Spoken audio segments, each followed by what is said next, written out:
Good morning, everyone. Good morning. Good morning, everyone.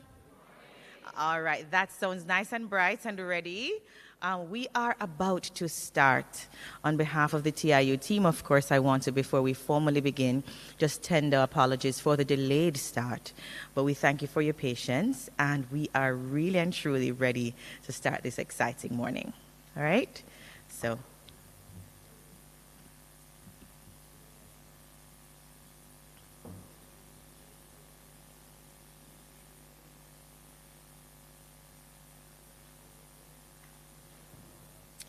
Good morning, ladies and gentlemen. Welcome to the official launch of the Change Evangelist, Tools for Effective Change Management. What a fantastic name. I am Kamisha Swaby, your Master of Ceremonies, and I'm delighted to guide you through today's event hosted by the Transformation Implementation Unit, the TIU. To officially begin, may I invite you all to stand for the National Anthem.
Please be seated.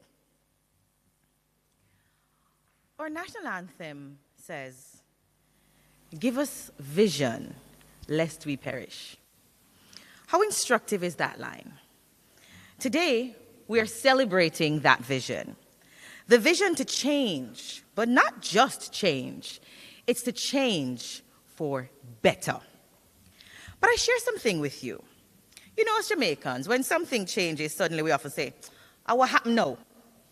Because you know that sometimes we have that thread of distrust that runs and we're a little bit skeptical about everything different. And when it changes again next week, what do we say? Again? Something else is wrong. Change in our culture is oftentimes met with side eyes, suspicion, skepticism. And let's face it, the public sector is not necessarily known for moving quickly. But what if we could change that reaction? What if we could equip our public servants with tools that make change predictable, structured, even welcomed? That sounds exciting, right? Those were response moments, ladies and gentlemen. Sounds exciting? Excellent. I heard yes from this table, but I don't only want to hear from this table, right? That's why we're here. The Change Evangelist is Jamaica's guide to managing change our way, with our people, for our future. This is a big deal. And I'm not talking about the KFC big deal that sent the country into a frenzy last week. Anybody made it into the lines? Anybody got through early? Not I, but I certainly was happy for all the people who did. But let's talk about this big deal. We're very, very glad that you showed up for this event. And we're also happy to have the participants who are joining us virtually as we are live streaming. Now, to do the official welcome, let me now invite Ms. Maria Thompson-Walters, Executive Director of the Transformation Implementation Unit, to the platform.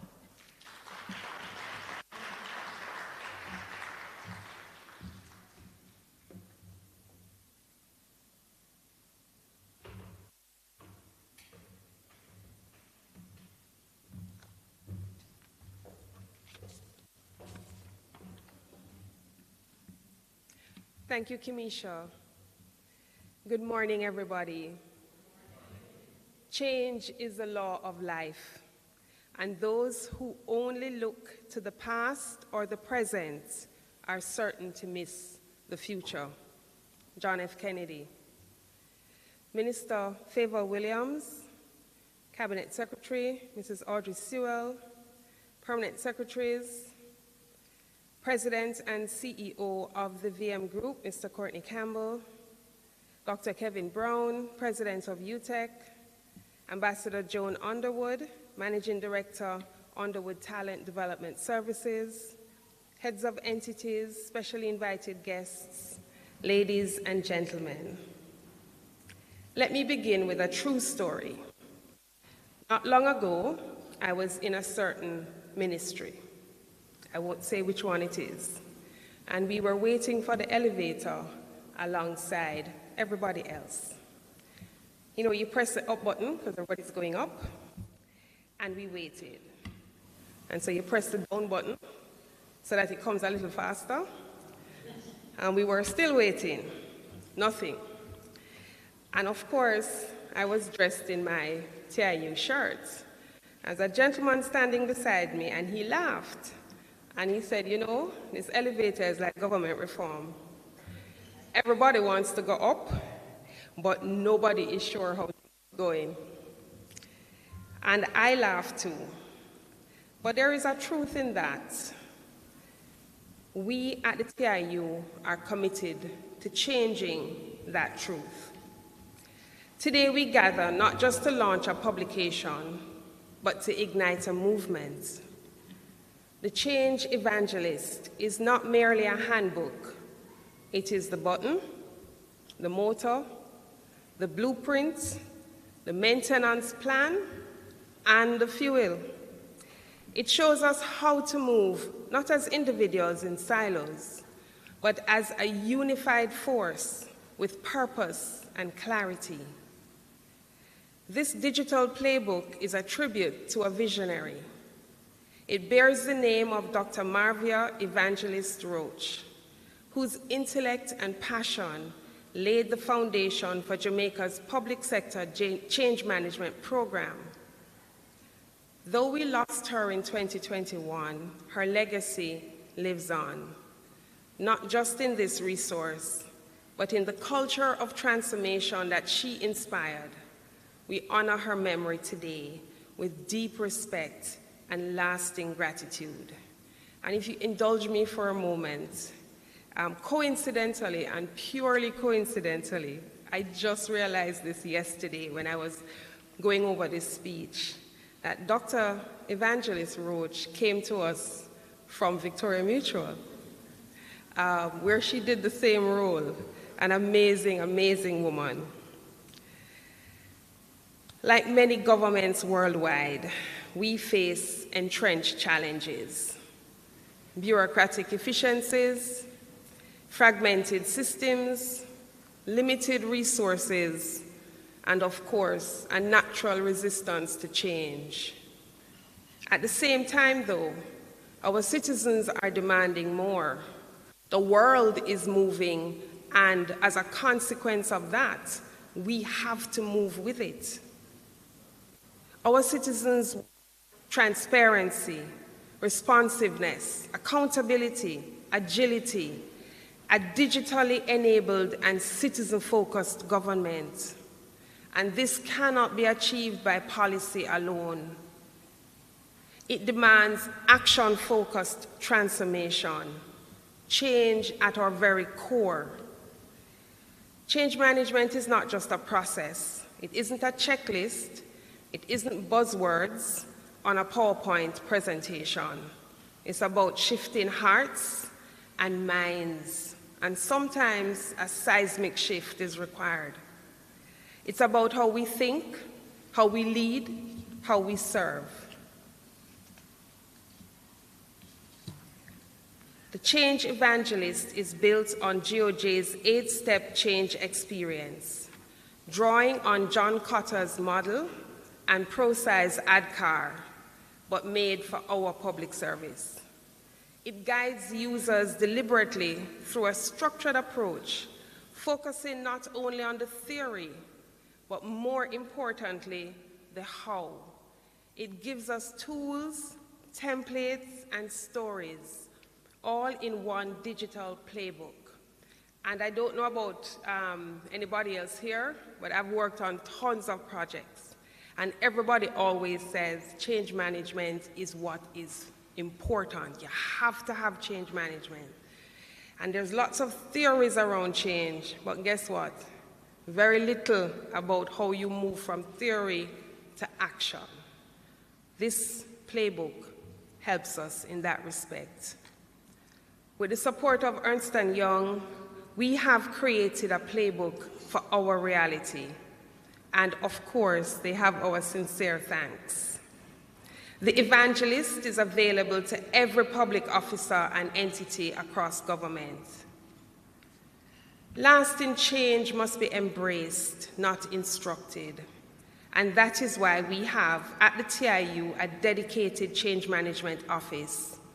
We also know that tools mean nothing without the people that bring them to life. Through our CMO, we have hosted over 20 workshops. We have trained more than 600 public officers and have established change agent networks throughout the public sector. Coaching and mentoring continue in real time from the TIU. This is not just metrics, this is momentum. But no strategy succeeds without leadership. Change demands leaders who listen, who empower, who persevere. It demands inclusive engagement where every voice, whether of a communications officer or a permanent secretary, is heard and valued. So today I offer this call, not only to transformation, but to courage. Let us not fear change. Let us lead it with conviction and compassion. Let us transform that stalled elevator into a lift of progress, powered not by force, but by shared purpose and people-centered innovation. Let each of us say that change begins with me. Whether strategist, policymaker, or project manager, your leadership matters. I welcome you all wholeheartedly to this launch. I urge you to engage fully today in the discussions that are ahead of us. Leave here energized and ready to shape a modern, capable, citizen-focused, ready for the future public service together. Thank you.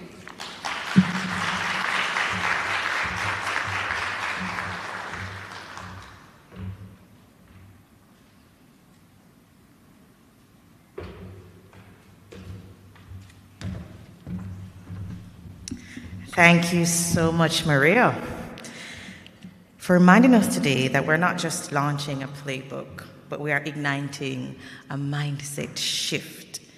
Indeed, ladies and gentlemen, managing change is not about process, it's certainly about culture, right? And see, that broken elevator theory, I like it.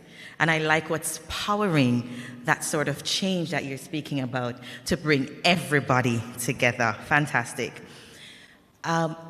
Maria also welcomed our specially invited guests. I want to tender apologies on behalf of the Financial Secretary who was unable to be with us today.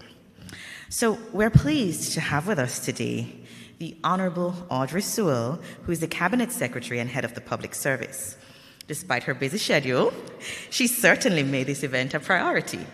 And at this point, I'll now invite her to bring greetings. Please help me make her welcome.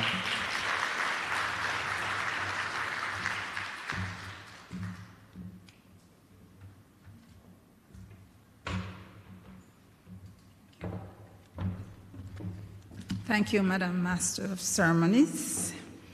And the protocols have already been established, but permit me to acknowledge Honorable Favour Williams, Minister of Finance and the Public Service, other executives, colleagues all from the public service, good morning, as well as others who may be from other organizations and institutions who have come this morning to be with us, to participate in this very, very important event. It is both an honor and a privilege to bring greetings at this official launch of a pivotal and timely resource for Jamaica's public sector transformation, the Change Management Playbook, aptly titled The Change Evangelist. Today marks not just the release of a document, but a declaration of intent, a clear signal that the government of Jamaica is serious about building systems, competencies, and culture. As Kamisha would have said, it's a change of culture to manage change effectively, consistently, and substantially across our public service. We are here because we understand deeply and collectively that change in the public sector is not just inevitable. It is vital if we are to transform the public service into an efficient and responsible public administration. And if the past few years have taught us anything, it is that change is not always orderly. It is rarely convenient and often overwhelming, especially in systems already burdened by complexity, bureaucracy, and legacy structures. The Jamaica's public service is no stranger to reform. In fact, when Prime Minister Holness announced the establishment of the Transformation Implementation Unit, TIU, in 2017, he acknowledged that Jamaica was not short of policies and plans. What was indeed, he stressed, was an action. He declared that what was needed indeed was action. He declared that public sector transformation was a national priority and used the moment to outline the government's key areas of focus, making it clear that his administration would place a strong emphasis on implementation. Like many of you, I have been a public officer for several years, and we know where the pain points are very well. There is no question that we must change. It is how, though, we go about changing. And that is why the change evangelist is so important. It guides the people's side of change. The change evangelist is more than a set of tools. It is a framework, a guide, a call to action, and it comes at a time when transformation is no longer a distant goal. It is our daily reality. Ladies and gentlemen, it is no secret that managing change is critical to success. We could put in the most expensive and elaborate systems in the quest for efficiency. But if our people do not change, if they do not adopt and adapt, we would have failed in our efforts. And so we owe it to ourselves, our people, and our country to commit to making the public service a much better place. That you are here is a signal of your commitment to the transformation journey, and we welcome all on board. In closing, I encourage you not just to download the playbook, but to live it.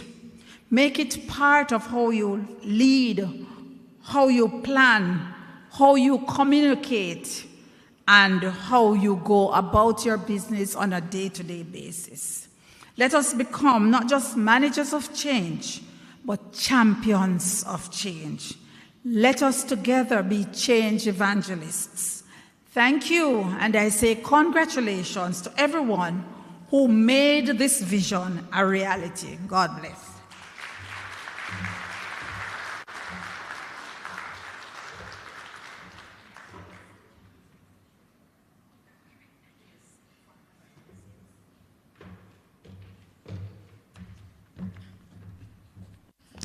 Thank you very much, Ms. Sewell, our Cabinet Secretary.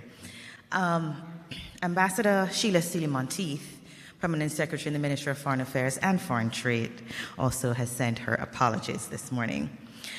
So, Ms. Sewell, PS Sewell has given us the charge, CABSEC Sewell has given us the charge to not just download the playbook, but to live it, to use it, to let it become a part of culture.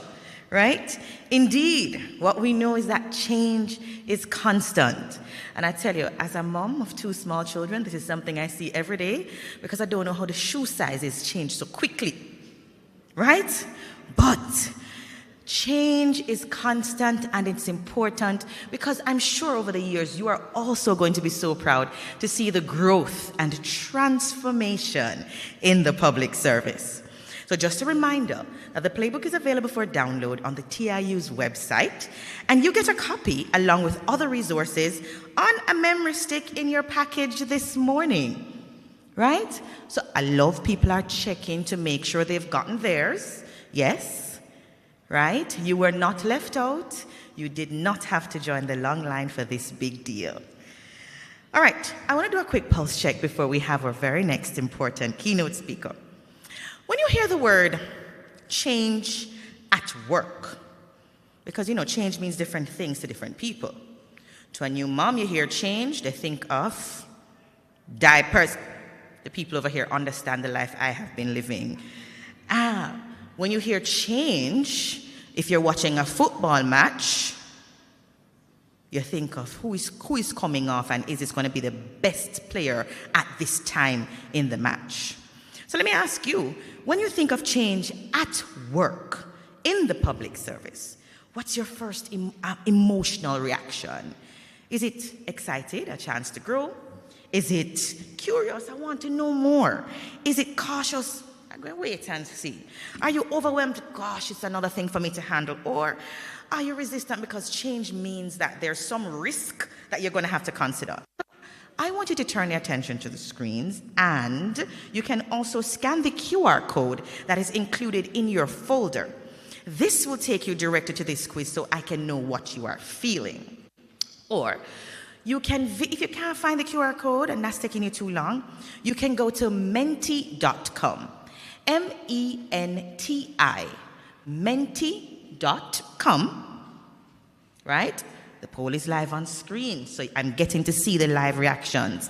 And when you go to menti.com, enter this code, 56167688. Right up there. I'll give you a moment to jump in, and this is an anonymous poll, so feel free to answer honestly. Your response will help us get a real-time sense of how people across the room typically feel about change. So, I like that we have some curious persons. You want to see what's going to happen. You want to know more. And I hope it also means you want to know how you can play a part. Yeah? All right.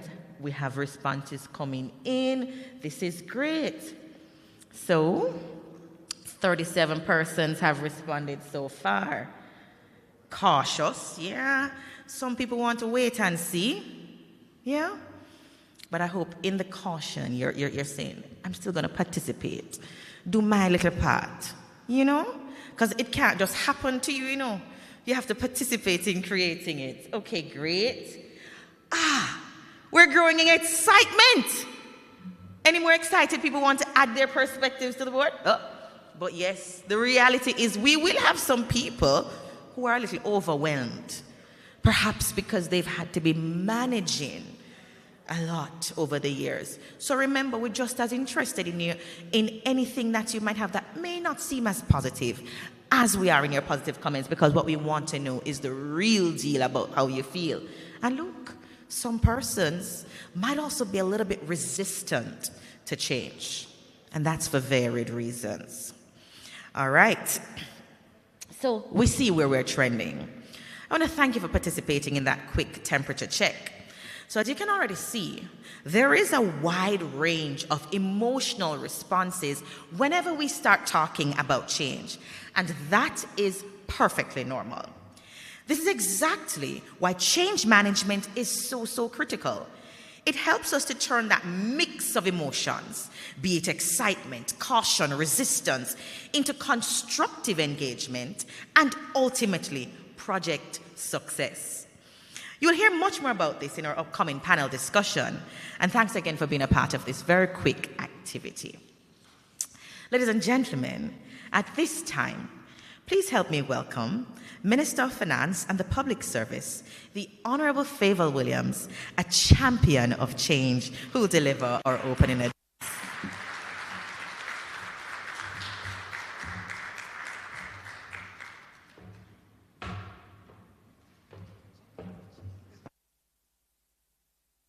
Good morning, everyone.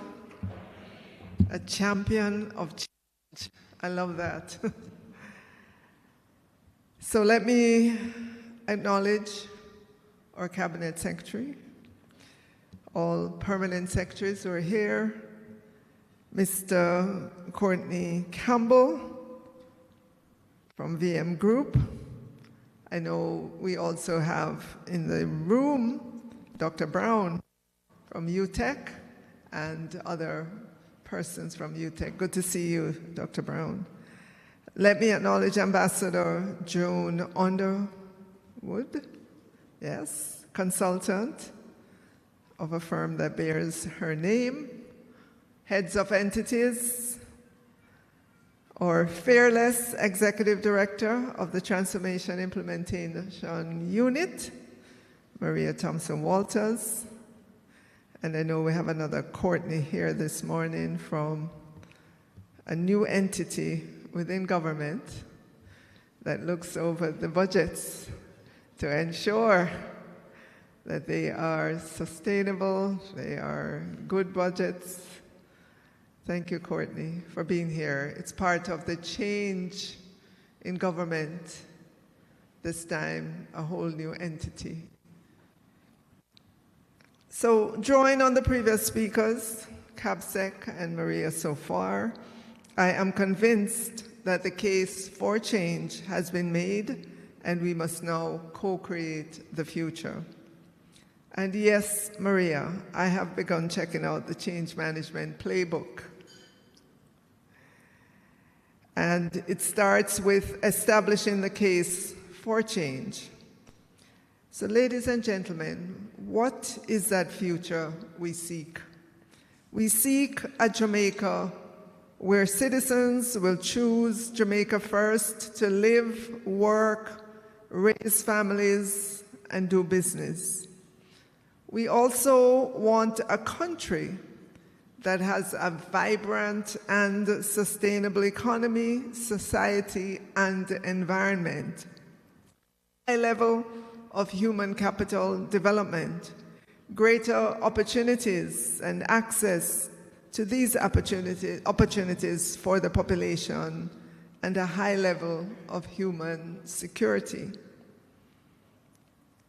If we compare what we have today relative to, let's say, the days of my parents, well, let's say if they were alive here today and look back in their days, they would say, wow, Jamaica has changed significantly.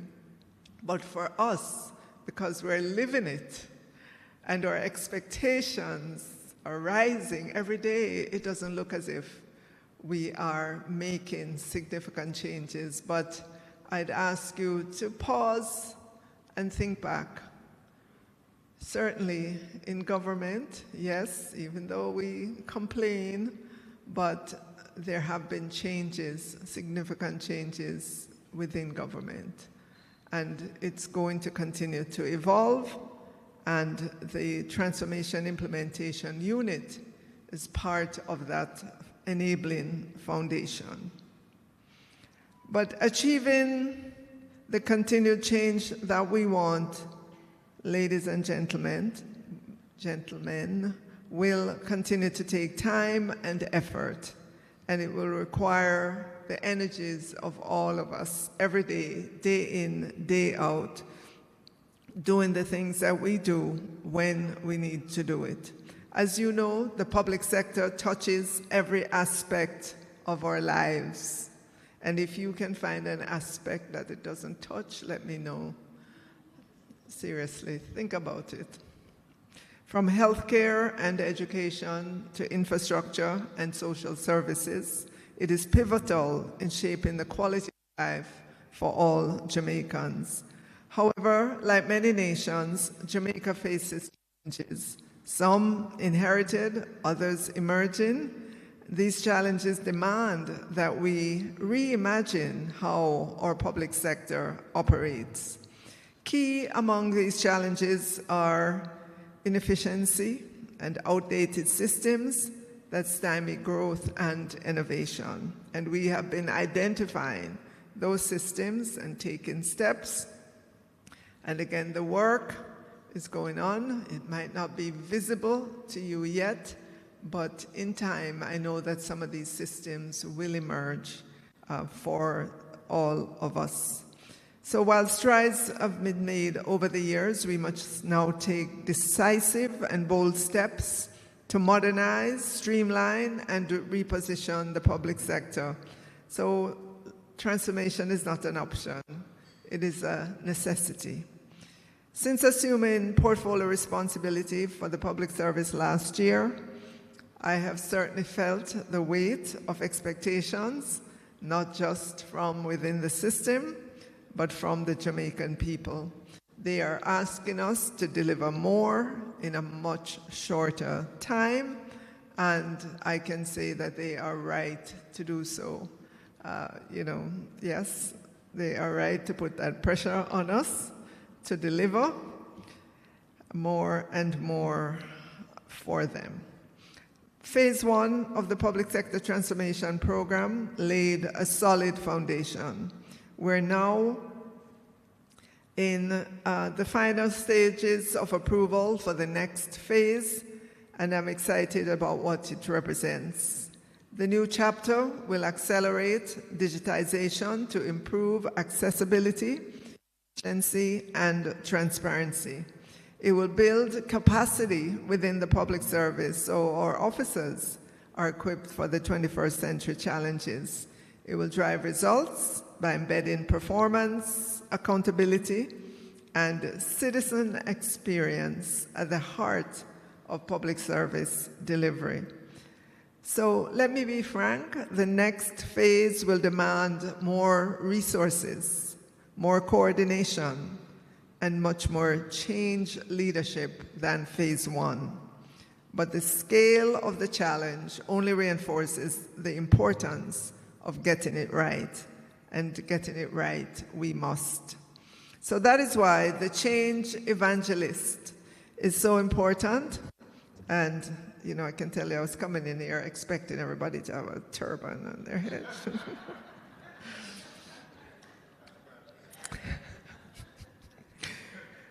Well, the change evangelist recognizes the need for collaboration and partnership across all sectors of society.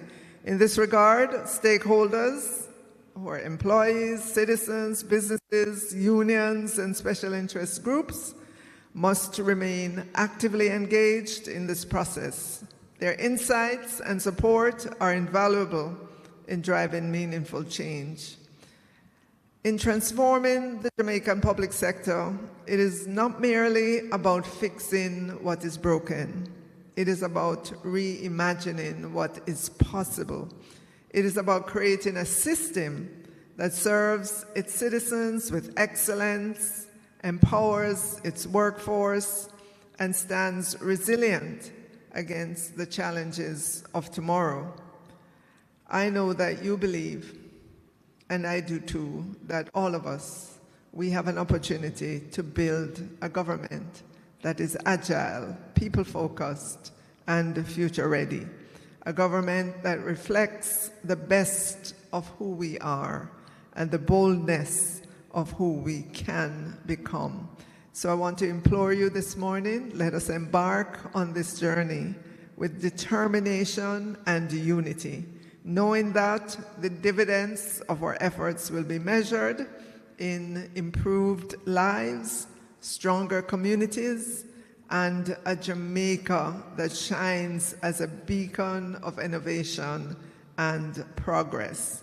Yes, I know the task is monumental, but the rewards are boundless. Together, we will transform the Jamaican public sector into a pillar of national pride and global admiration. So, I say to you, do not get weary. Change is continuous. And just because we break it down into phase 1, phase 2, phase 3, phase 100, does not mean you should kind of just fall back. When we say change is continuous, we mean it. It keeps happening every day. We are purposeful about it, and that's why we bring it here this morning. That's why we have a playbook, which is essentially a guide, a comprehensive guide to what it is that we have to do.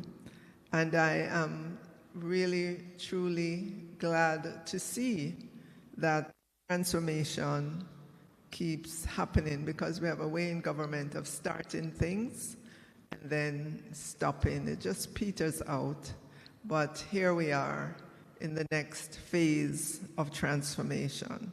So do not get weary. Kind of get the next wind, and let's keep going. So today is the Change Management Playbook. As I said, a comprehensive guide. But to be effective, all of us have to embrace it. And by embracing change, we can navigate with greater ease, resilience, and purpose. So I want to say thank you to the Transformation Implementation Unit, an entity with which I work closely, not just since I've been at the Ministry of Finance and the Public Service, but certainly during my years at the Ministry of Education and Youth, to get that ministry in a place where they have begun to embrace in a meaningful way technology, not just in our schools, but in our regions all across the system, so that they can become more efficient in terms of their record keeping. We want to get to that point where when the teachers get to their retirement years, it doesn't take long for all their records to be pulled together. It will be all in one place, and at the click of the button, they'll be able to continue into retirement with their pay in hand. Ladies and gentlemen, there is a lot to be done. I'm excited. I hope you are too. And again, I want to encourage you, just because you hear about change management, change this, transform that, just keep the focus. Change is continuous. It has to happen every day in order to see the results. So my final word is that if you see me leave, it is because I have 5 graduations today. So I've got to run out. Courtney, I know that your speech is going to be great. Thank you, ladies and gentlemen.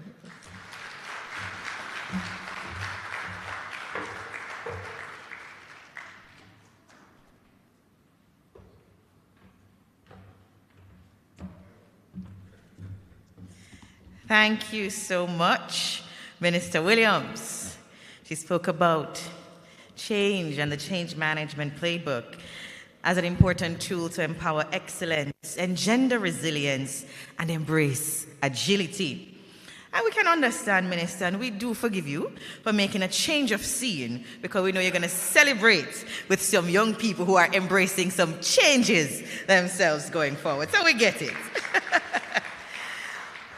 Ladies and gentlemen, since the introduction of the Playbook, over 600 public officers have been trained in the use of it. How useful is it? In this short video, we hear from the Child Protection and Family Services Agency how they have benefited from the use of the GOJ 8-step methodology. Please turn your attention to the screen.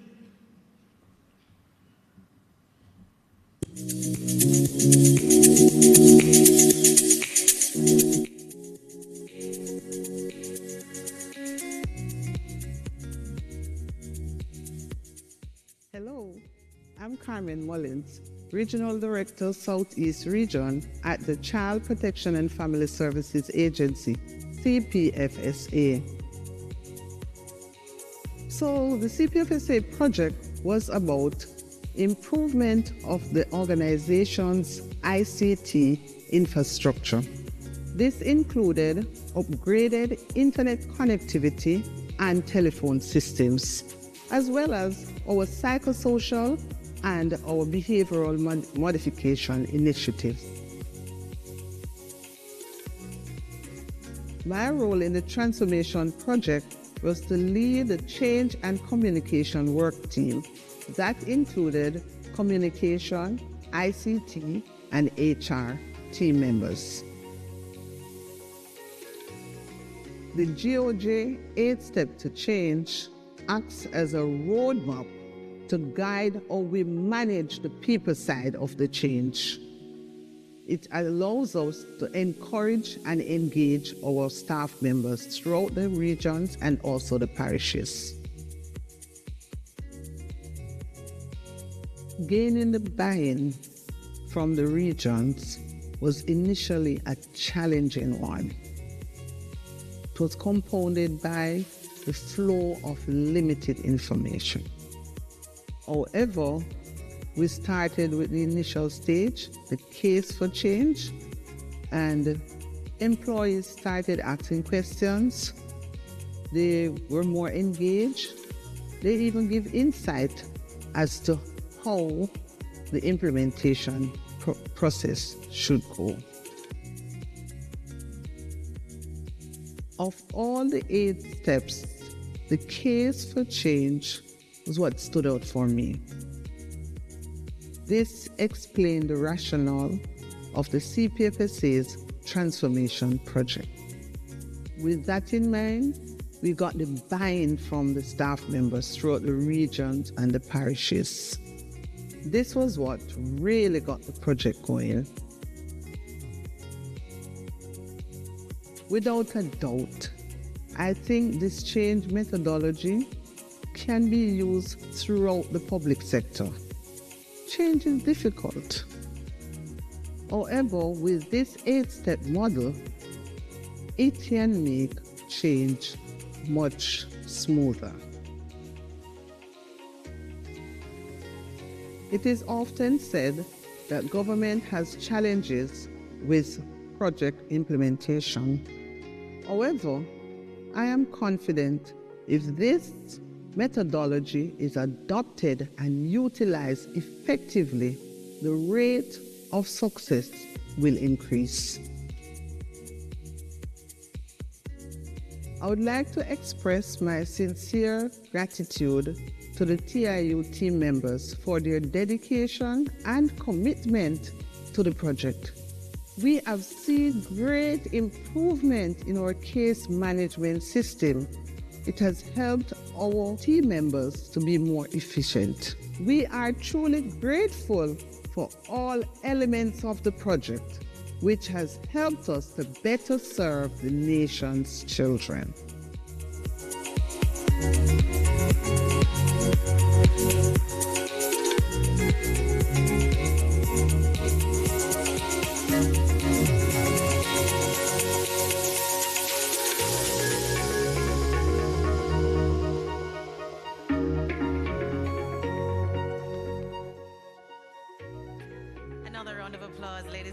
gentlemen, that was very inspiring.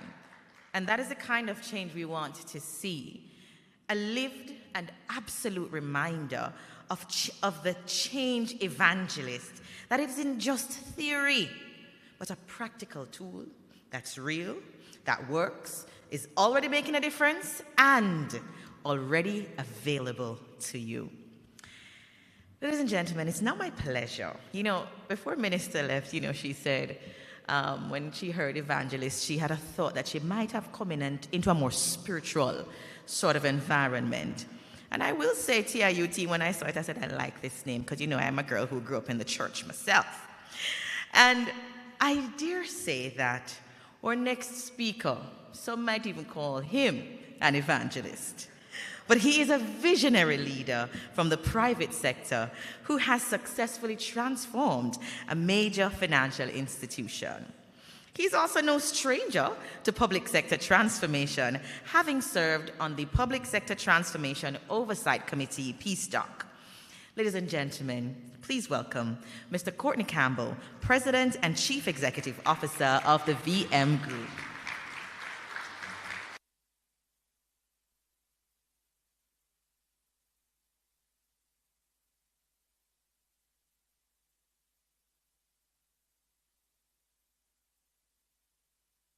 Thank you very much, Kamisha. Good morning, everyone. And I want to especially greet our Cabinet Secretary, Honorable Audrey Sewell, other permanent secretaries who are here, Mrs. Maria Thompson-Walters, Executive Director of the Transformation Implementation Unit, Ambassador Joan Underwood, Fiscal Commissioner Courtney Williams, President Kevin Brown, right in front of me from UTEC, other leaders and change evangelists, that's what I'm calling you now, from across Jamaica Public Service, who have assembled here this morning for this very important event. And I know that we have some friends from EY. Greetings to you. I join Maria in paying special tribute to Marvia Evangelist Roach. She was indeed a star in the VM group, and eventually we loaned you to her, and then the Lord took her from us all, right? But I know that she did a good job while with us, and that she did a good job while with you. First, I'd say, though, congratulations, heartiest congratulations to the Transformation Implementation Unit on the tremendous work that you have done. And I'm not surprised. I'm not surprised for two main reasons. One is that everything rises and falls on leadership. Do we agree? And I have the highest regard for your Executive Director, Maria Thompson-Walters. I met her when I served on the Public Sector Transformation Oversight Committee, as you heard. I was a representative of the Jamaica Employers Federation, but I found Maria to be a diligent, professional, reliable, humble, and gracious leader, and of course a great communicator. Do you agree with all of those? And I believe that our nation is blessed, Maria, to have you in this role. And the second reason is about you, our public sector leaders. Jamaica has some fantastic public servants at all levels. I'll be honest with you. In my time as a banker and as a leader in the financial sector, I've had occasion to do business with many public sector leaders and managers and people at different levels. And I've often said, I wish this person were on my team. Can't you believe that? I'm seeing the brilliance, I'm seeing the talent, I'm seeing the commitment. I say, I wish this person were on my team. And that's not a one-off comment. And I have first-hand knowledge of the public sector because my parents were public servants. My father worked most of his life in the forestry department of the Ministry of Agriculture. My mother was in the postal service. And I've, as I said, have the highest regard for the many shining stars who are in Jamaica's public sector. Now, special congratulations on the launch of this Playbook. My understanding is that you are recognized in the development of an application of a consistent and structured change management methodology that is being introduced to enhance the success of change initiatives, especially for improving the delivery of public services. And this is worthy of celebration. I think the team deserves a round of applause. Now, why do I say it is worthy of celebration? We have a wonderful national pledge. And I think we could say the second half of it together. Before God and all mankind, I promise to stand up for justice, brotherhood, and peace, to work diligently and creatively, to think generously, and so that Jamaica may, under God, increase in beauty, fellowship, and prosperity, and play her part in advancing the welfare of the whole human race. A beautiful national pledge. But despite this solemn commitment that we have all been repeating from we are in short pants, we have really failed to deliver on these aspirations that Jamaica would increase in beauty, fellowship, and prosperity. We became politically independent 63 years ago, almost 63 years ago. But the truth is that the economic extraction model that was pursued under colonial rule was characterized by the former colonial masters taking from our nation without investing in our infrastructure or our institutions. And the truth is that we've been trying to build better institutions since then. And there have been many success stories of which we can be proud, but the majority, unfortunately, of our public institutions are not operating at the level required for us to advance and to realize our 2030 vision. And we just need to look at, for example, our per capita income of about 7,000 US, which pales in comparison to those in Trinidad and Barbados and Costa Rica and the Bahamas and so on. Professor Orlando Patterson, who did the education report, he wrote a book. I'm hoping that we'll take some time to read it, those who have not yet read it, called The Confounding Island. Have any of us read that? The Confounding Island. We should read it. And he's saying that in that book that we have a serious implementation deficit. It was written in 2019. So he was using information on Jamaica published up to then. And he made a point in the book that over 70% of our workforce, according to some researchers, had no formal training, had never passed any kind of examination. And he made the point that this, however, was not a failure of policy. Indeed, the World Bank had even praised the Jamaican government for its successful focus on education policy and a strong household demand for education reflected in high and increasing public spending on education. So we knew what path to take, but what we had bungled was the execution, the procedural knowledge of how to make the educational institutions work. And Professor Patterson, like the writers of Why Nations Fail, which is another book I read, they argue that while policies matter, of far greater importance are effective institutions that are also well managed and good politics by political leaders who learn from their mistakes and make institutionally appropriate choices that lead to better outcomes. So, in a few weeks from now, we'll celebrate our 63rd anniversary of independence. I think we all agree that we want to develop and lead more effective institutions that deliver better outcomes in our schools, offer better service in our hospitals, produce higher detection rates in our police force, higher standards in our public infrastructure, our roads and bridges, our water supply, our sewage disposal, our garbage collection, our fire services, better environmental management and town planning functions. You, the change evangelists, can be the navigators and the catalysts for the new and better path. You can play a significant transformative role in building more effective public institutions. And I would say to us that this transformation process is an opportunity to reshape our institutions in ways that reflect who we want to be as Jamaica. You know, another Harvard professor, Rosabeth Moscanta, said, happiness comes from serving a cause larger than oneself. Meaningful work keeps people motivated in tough times.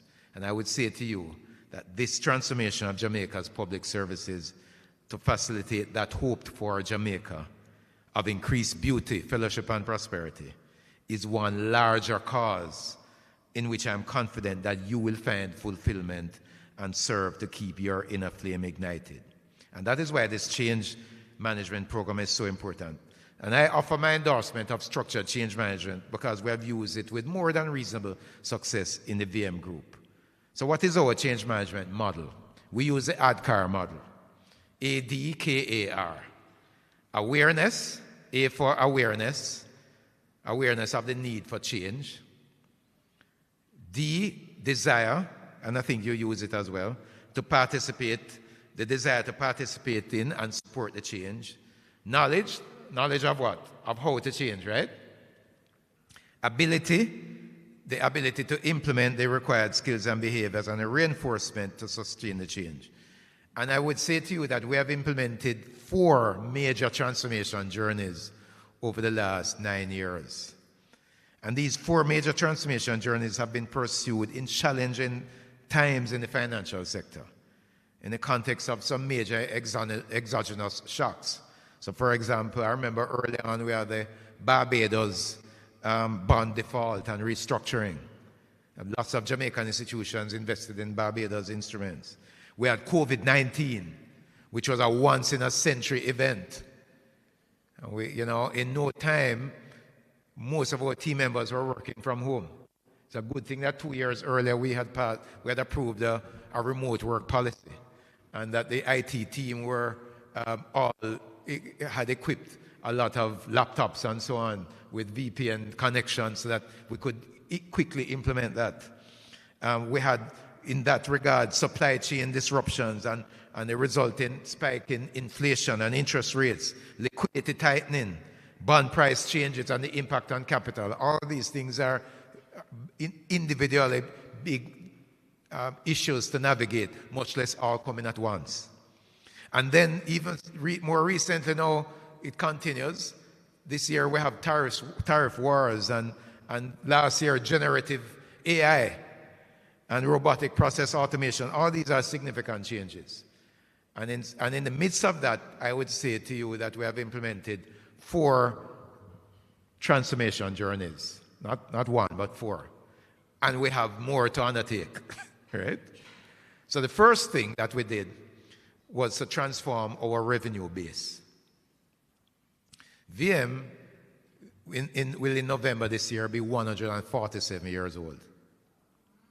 We were founded on November 14, 1878. Whose birthday? Is it? November? All right. So Cabinet Secretary was born on one of VM's birthdays, right? Right? So we said to the team that VM base at the time was known for 2 products: residential mortgages, and we had a loan, a cash secured loan called a share loan. That could not take us in the future because our members were asking for more. So since then, we have introduced a whole host of new products in the building society alone. Construction loans, business mortgage, commercial mortgages, credit cards, auto loans, unsecured loans. And so now, after 147 years almost, the residential mortgages are just in the 80% of the total loan portfolio, because the diversification has really begun to take root. And in addition to that, we looked at the rest of the financial group. The wealth management introduced 9 unit trust products. New products introduced in pensions and in money transfer. We introduced new business lines. In the UK, we have a team there, led by Jamaicans, but involving other people, we are now lending development loans to UK developers. And we're taking business from some of the largest banks in London. And that's being led by a Jamaican institution. And I think we are very proud of them. We invested in a Caribbean-based fintech called Caroland. So all of those things, new products, new services, new business lines, we have transformed our revenue base. It's much more diversified now than it used to be. And what we have done, how did we do that? Because we took time out to hear from our members and clients. What do you want that we're not offering to you? They were saying that VM is my favorite institution, I'm loyal to you, but there are some products, credit cards and auto loans that you're forcing me to take them from elsewhere. And it's just that process of listening and then ensuring that the product that we have was responsive that has helped us to grow in that way. And so our market share in loans 9 years ago was just 5%. And we're not doing the big corporate loans like the others, and we have almost doubled our market share in the period since then. So, and one of the things we have done is to ensure that service standards were being measured. We had SLAs in place to say that mortgages should be approved, mortgages of certain amounts should be approved within X number of days. What was our compliance rate then when we started the journey? 20%. And just by publicly displaying for everyone to see within the team how we were tracking, that 20% moved to 30%, to 60%, to over 90% where it has remained since then. No new technology, no new staff, just publishing the information for everyone to see. The transparency is so important. So I'm encouraging you to make agree these KPIs and publish them for everyone to see. We're not publishing them to embarrass anyone. It's not about that. But when the sunshine shines on the grass, it gets greener. Right? Agreed? The second transformation journey is a digital transformation. And we were facilitated in this by EY, strangely enough, right?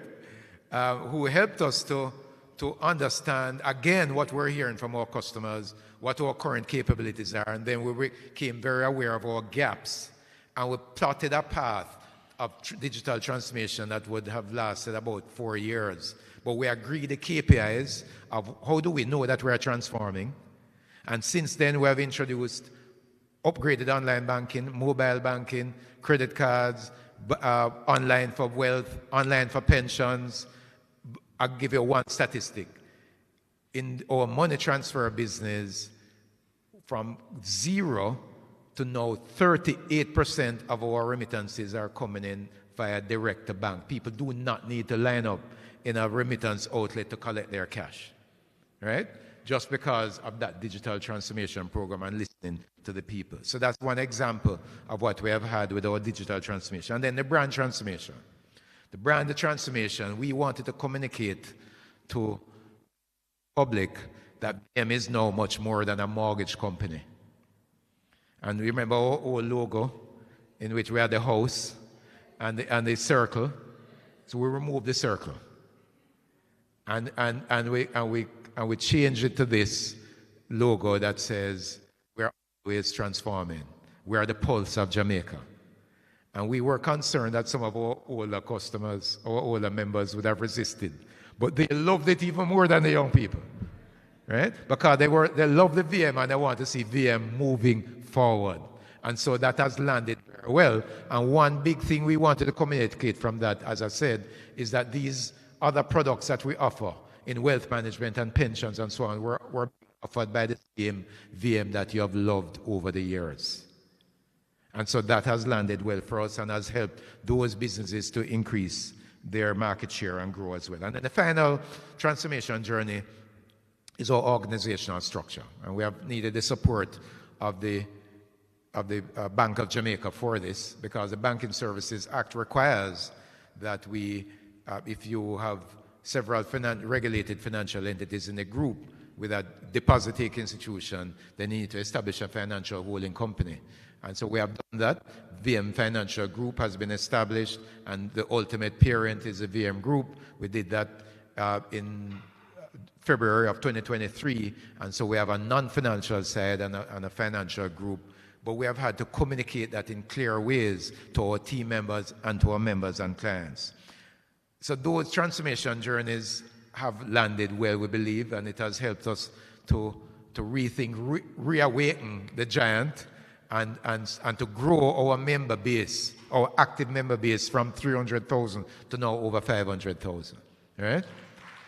In a fairly short period of time. But we have more to pursue because we now have to transform the efficiency of the organization to ensure that we're more resilient for the future. So we're paying attention to our cost-to-income ratio and hoping to better leverage the digital platforms that we have implemented to make the organization more efficient and ready to serve the members and clients, those who have not even been born as yet, because we want to be around for another 147 years. And then the other thing that we want to transform too is our culture. We want to keep working on that because we have defined our culture as one that should reflect ownership, and we call it Own Up. Teamwork, we call it Team Up. Care, we call that Care Up. And high performance, we call that Level Up. So Own Up, Team Up, Care Up, and Level Up. That's how we define our culture. And we want that young people who join VM, well, if you engage them in an interview for feedback on how they feel about this institution, we want those young people to be able to declare that yes, VM is a high performance institution, one that reflects ownership, strong accountability, great teamwork. We care for each other and for our members and clients, and that we're always improving. That's what we would want our people to say. So I will close by sharing a few steps that I think are important in that exercise then. Firstly, I think it's important to ensure that when we're leading change, that people understand the purpose of the organization. Many of us we are working with a team and we don't even understand the reason for its existence. And the same thing happened in VM. When I got there, we had to remind them of why this organization was founded in 1878. Why some clergymen came together and felt that 13 years after the Morant Bay Rebellion, it was important that an institution owned by the people helped others to acquire their own property. And we have to do that because we have to help people to connect with their why. And especially young people want to be purpose-driven, right? So we want to ensure that that is important. So what we do is to ensure that there is a framework that helps people to understand why you were founded, but also what are the current gaps and how you're going to close those gaps, because that is the burning platform. That is a sense of urgency that you need to create. And they engage a senior team now to agree the vision that is transformative for VM and potentially for Jamaica. So the second thing is communication. So the first thing is purpose. I'm not giving you 8 steps. I'm just giving you 4 points to remember. First thing is the purpose and communicating around that and building in the burning platform and that. The second thing is communication. Listen to all voices. Listen to all voices. I intentionally myself engage a wide range of voices via organized visits to customers. I have booked solid days right through to December to visit customers because I want at least 1 day per week because I need to hear from what the customers are saying myself. And if you follow our diary, we'll never have time to do that. So it has to be blocked out. But customers, members and clients in all markets. I was in the UK last week listening to the members there, right? But I have an annual listening tour to all the team members in small groups, hearing from them. And in recent years, I've been accompanied by other executives on a rostered basis. And the teams prepare their presentations and share with me what's happening. And they give us questions and suggestions, and we'll go away to work on those and report back to them on what the leaders are saying. And we have quarterly meetings with all the managers and the annual business conference and digital town halls and so on. But the point is that we must remain humble enough to be both teacher and leader, or student and follower at the same time. You got that? All right, the third thing is investment. We need to be clear about how we're going to invest in sometimes facilitators, like how we have used EY, but also what technology you're going to use, what time you're going to commit to drive in certain change initiatives. Because for people to understand, you have to spend time with them to take them through what we're planning to do. It takes time, so we have to organize that. It takes energy. So it's not only money, it takes time and energy. And we have to be intentional about that investment. And then finally, resilience. Resilience is important. We have to build in bounce-back capability. You have to ensure that we're monitoring closely and ensuring that we can do quick course correction, because things will not always go according to plan. And things will go off track. And the psychologists tell us that, a combination of factors contribute to resilience. Firstly, we have to invest in building caring and supportive relationships within and outside your own family and within the team. We have to remain optimistic and avoid seeing crises as insurmountable problems. And we have to keep moving towards our goals. Develop some realistic, short-term goals and do something regularly, even if it seems like just a small accomplishment that will keep you moving towards your goals. And the truth is that in this change process, there will be naysayers. True? Some people will discourage you, and some people will come with lots of negativity and cast. Sometimes it's their own fears that they are casting on you. And that's okay. You should expect that, because people come from different places, right? And some will question your motives, and some will simply even doubt your ability. But when this happens, do not be distracted. You're going to keep focused on the goal. And then finally, in this change process, failure is another risk that you will face.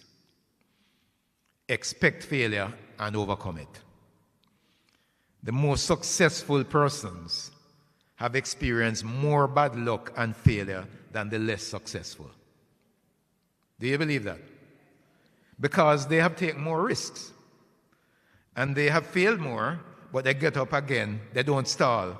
They fail sometimes, they keep moving forward. I love Michael Jordan's quote. From my generation, some of you only know about the youngsters. But my generation, it was Michael Jordan. Right? Michael Jordan says, I've missed more than 9,000 shots in my career. I've lost almost 300 games. 26 times, I've been trusted to take the game-winning shot and missed. I've failed over and over again in my life, and that is why I succeed. So, friends, I hope that you have heard something this morning that you will find helpful in your role as change evangelists. As I said at the start, the nation depends heavily on the work that you do. Be encouraged, be determined, be relentless in your pursuit of a better Jamaica for all of us. Thank you very much.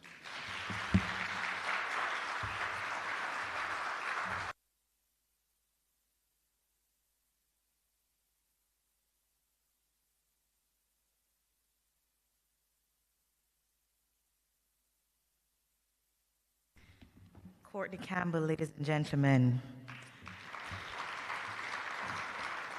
Told you we could call him an evangelist, but then we also learned we could call him the school principal, because you were all called upon to remember your national pledge. Did you all remember it? Okay, I heard some mistakes, but I'll forgive you, right? But also, Courtney Campbell, inspiring speaker, team leader, constant learner, CEO. thank you so much for your perspective from the private sector with such powerful examples. And now we know why VM is so resilient. You know, I'll give you one little joke from my two littles with resilience. My son is 4.5, and the TIU team knows that last year I had a bad injury to my ankle and my knee. And my son told me, Mommy, when I get bigger, I'm going to have abs. So I keep exercising because I'm also not going to have a bad knee like you. VM does not have a bad knee at 100 and what? 147 years old. Of course, I told my son, you can only wish to get to my age. Keep growing. But the other thing I like is this idea of being familiar with failure. In early learning, we talk about familiarity with error. And just last night, I had the conversation again with Alexander about how failure helps the neurons to grow. And it is the same with managing change. We can't get resilient if we don't try and fail and learn from it to improve. And that's one of the things I hope we take away. So even if our first reaction was, I'm a little resistant, I'm a little cautious, maybe let's take one step with the change management playbook. Because now you have tools that help you not fail, or said another way, to fail better or fail forward, right? You have the tools. Ladies and gentlemen, it has been such an inspiring morning so far. Don't you agree? Good. And so now that we've been fed on the ideas of resilience, we have learned to expect failure and overcome it. We've been encouraged in optimism to maintain the relationships and to have that constant movement toward the goals. We will take some time now to have some constant movement towards coffee. So we're going to take a short coffee break. Please enjoy some refreshments, and we'll invite you back in a half an hour for an exciting discussion on leading effective change. Before you move, though, during the coffee break, I want to invite you to interact with the playbook. There are 2 screens in the room that you can visit, and I want you to start engaging with the material. If you have not seen the material before today, you should have something to contribute when we come back to the panel discussion. You should have a thought, a question, something to share. And there are people in the room who have been interacting with and using the material. So talk to them to build those relationships over coffee, and I'll see you in 30 minutes.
Welcome back, everyone. Welcome back, welcome back. I hope you all had a chance to refuel. And as the last few of us take our time to get our seats, I hope you do so with a brisk walk, because we're ready to dive into a key activity of today's launch, and that is our panel discussion. Now, this discussion will explore what it truly takes to lead change. Your moderator is Change Management Specialist Dwayne Dillon, and the panel brings together distinguished leaders with first-hand experience of driving transformation. Ladies and gentlemen, please put your hands together. Welcome our panel, and over to you, Dwayne.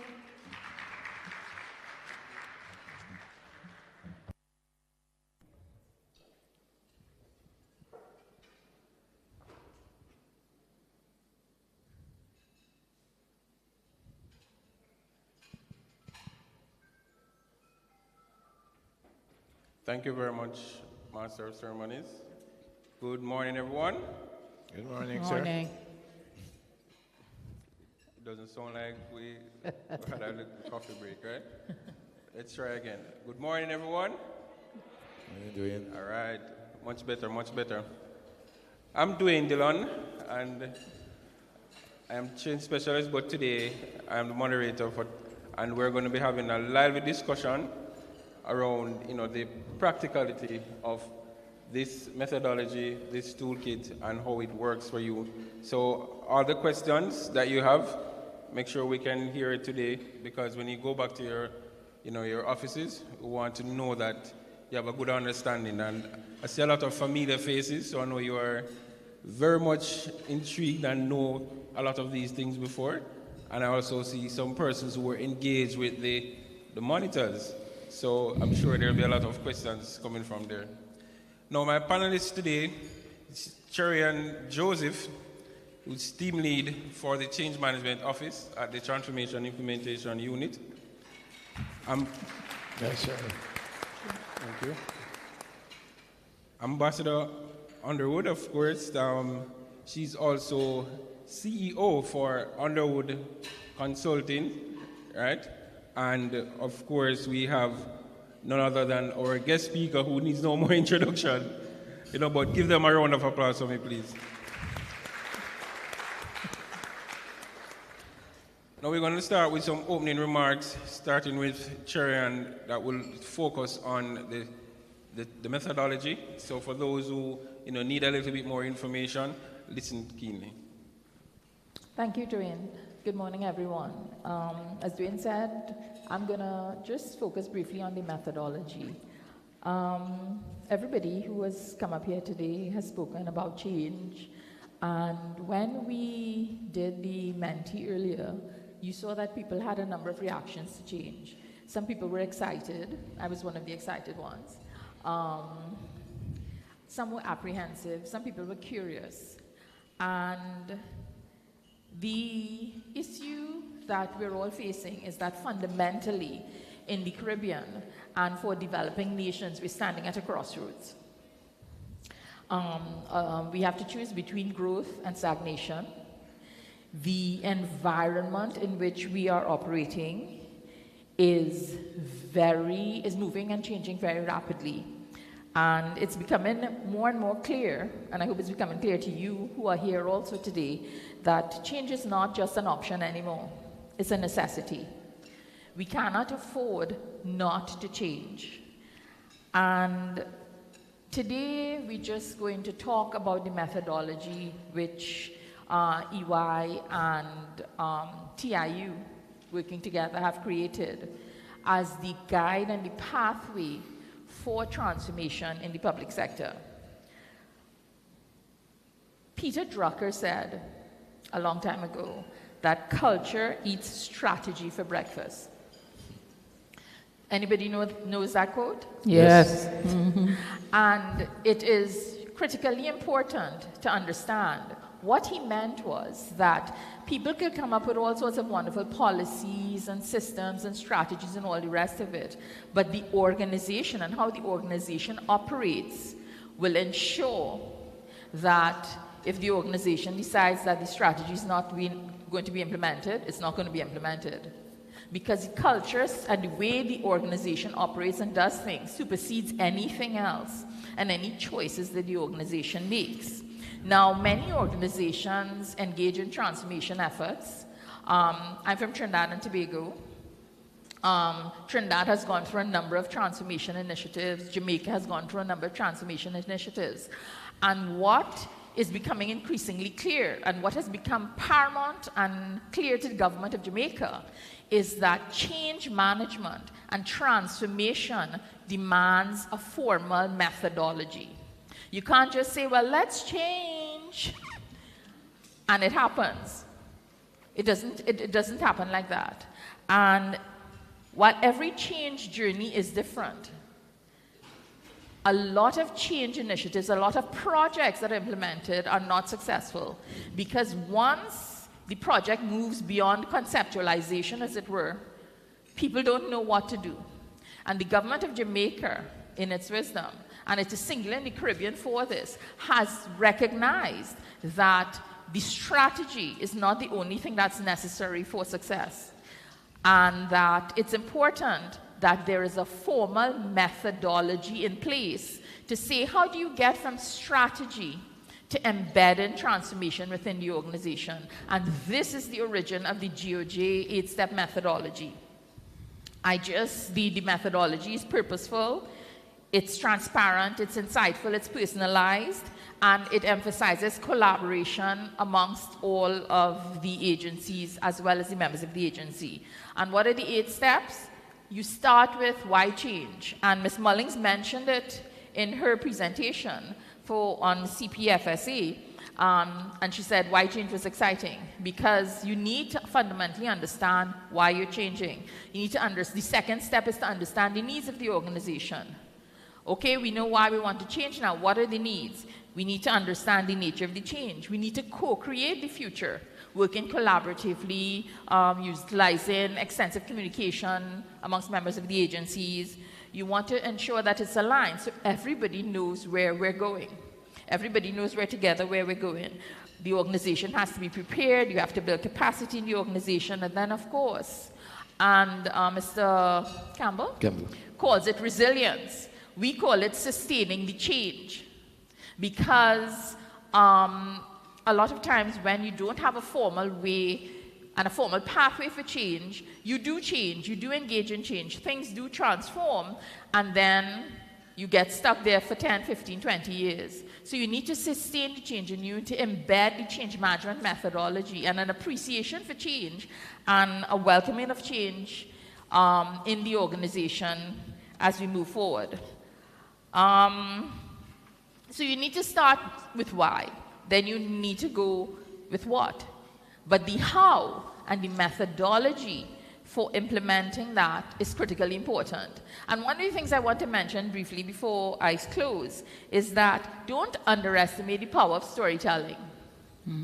Storytelling can enhance acceptance of transformation. Facts and figures will tell people where you are.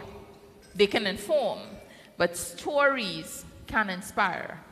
And I don't know if you listened to Ms. Mullings this morning, but her story was inspiring. It gave us a great appreciation for how she could implement, she was able to implement the transformation in her organization and what were the elements for that success. So, in closing, the case for change is not about disruption for its own sake. It's about growth, resilience, and the courage to challenge the status quo. In the Caribbean, the public sector is one of the critical agencies that transforms countries. In developed countries, you have a number of agencies that can do that, both private and public sector, but in the developing countries, the public sector is a critical agency, is a critical partner in supporting transformation. And that is why it's important that we have a formal methodology, we embrace change, and we implement it. So, as we take this journey together, let us commit to building a case for change that inspires action, it ignites passion, and paves the way for progress. Thank you. Thank you. Thank you very much. Now, Ambassador Underwood, just give us your opening remarks, focusing in on resistance and resistance management. All right, thank you very much for the opportunity. So, resistance to change is not a glitch, it's a core element within the process of managing change. So we know it's coming. Rather than being reactionary, we have to anticipate the change and be prepared to navigate the change. The struggle is real, but the good news is that the solutions are also real. In order for us to navigate change successfully, we need to be able to understand the source of the change. Because just as in healthcare, you cannot give a prescription unless you understand what the actual process of illness is, it's the same with managing resistance, because all resistance is not the same. The typical sources of resistance include fear of the unknown.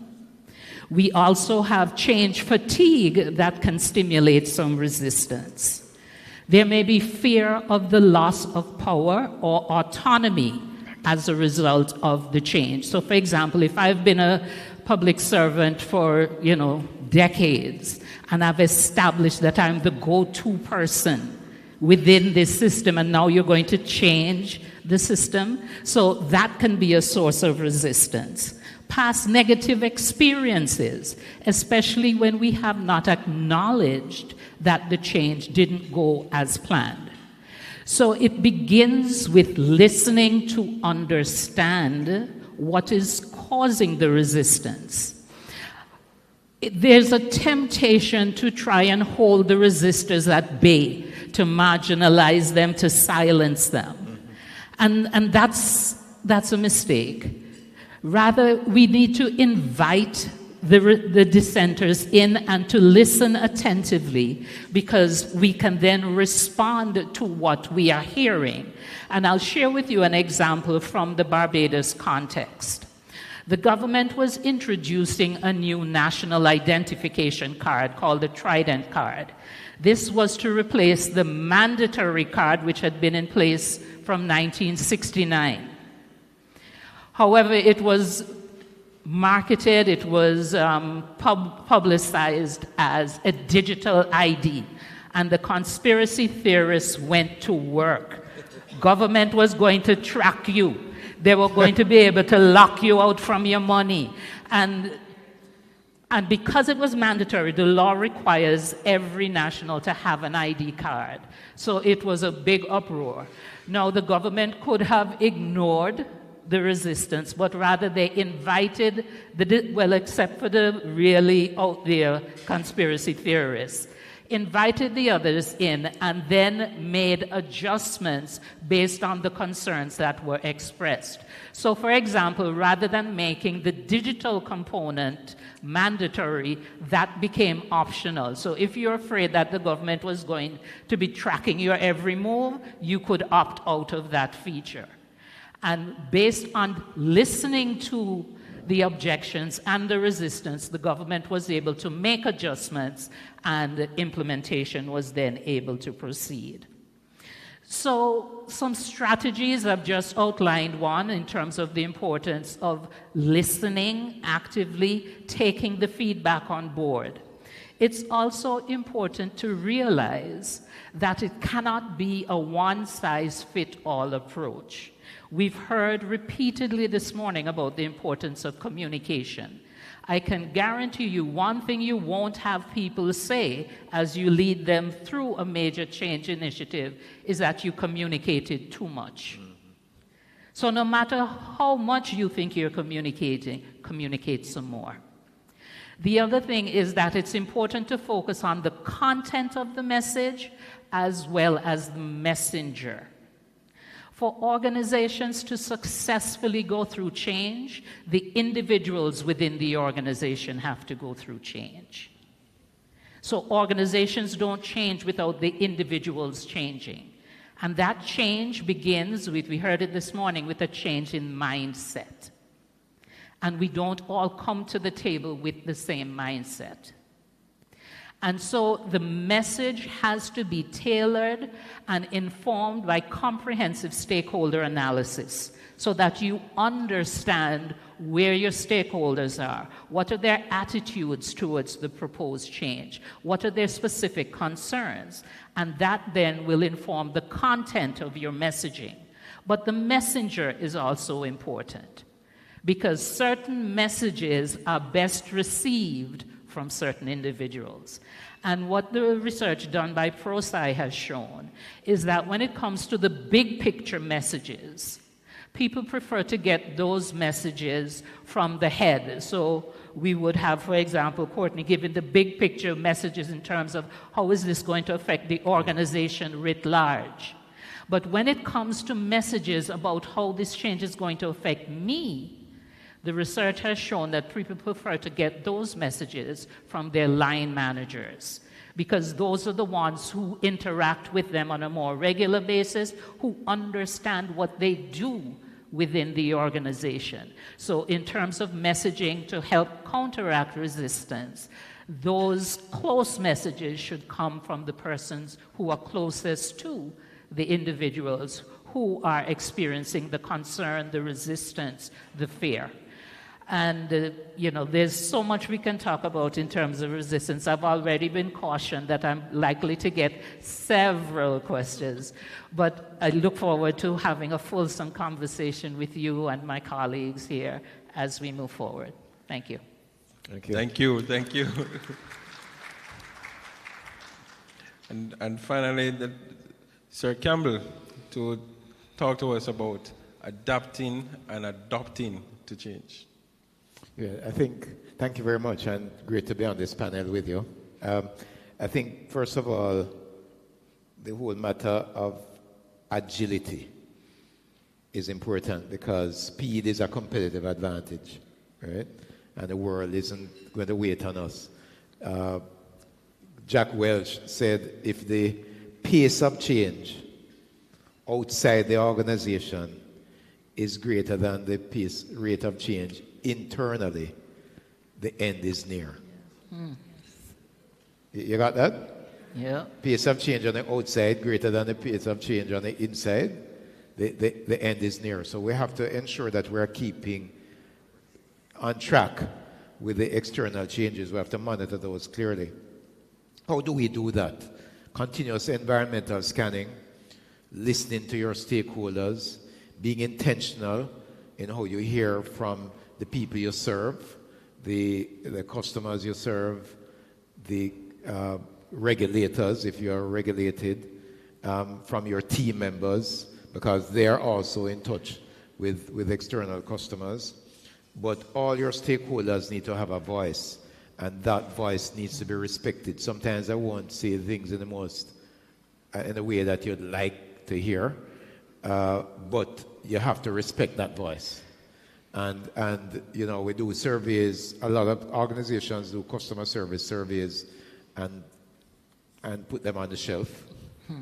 We have to ensure that you're understanding the trends, not just looking at the statistics, but going to the actual comments to understand because when people take time to type a comment, it means they feel passionately about it.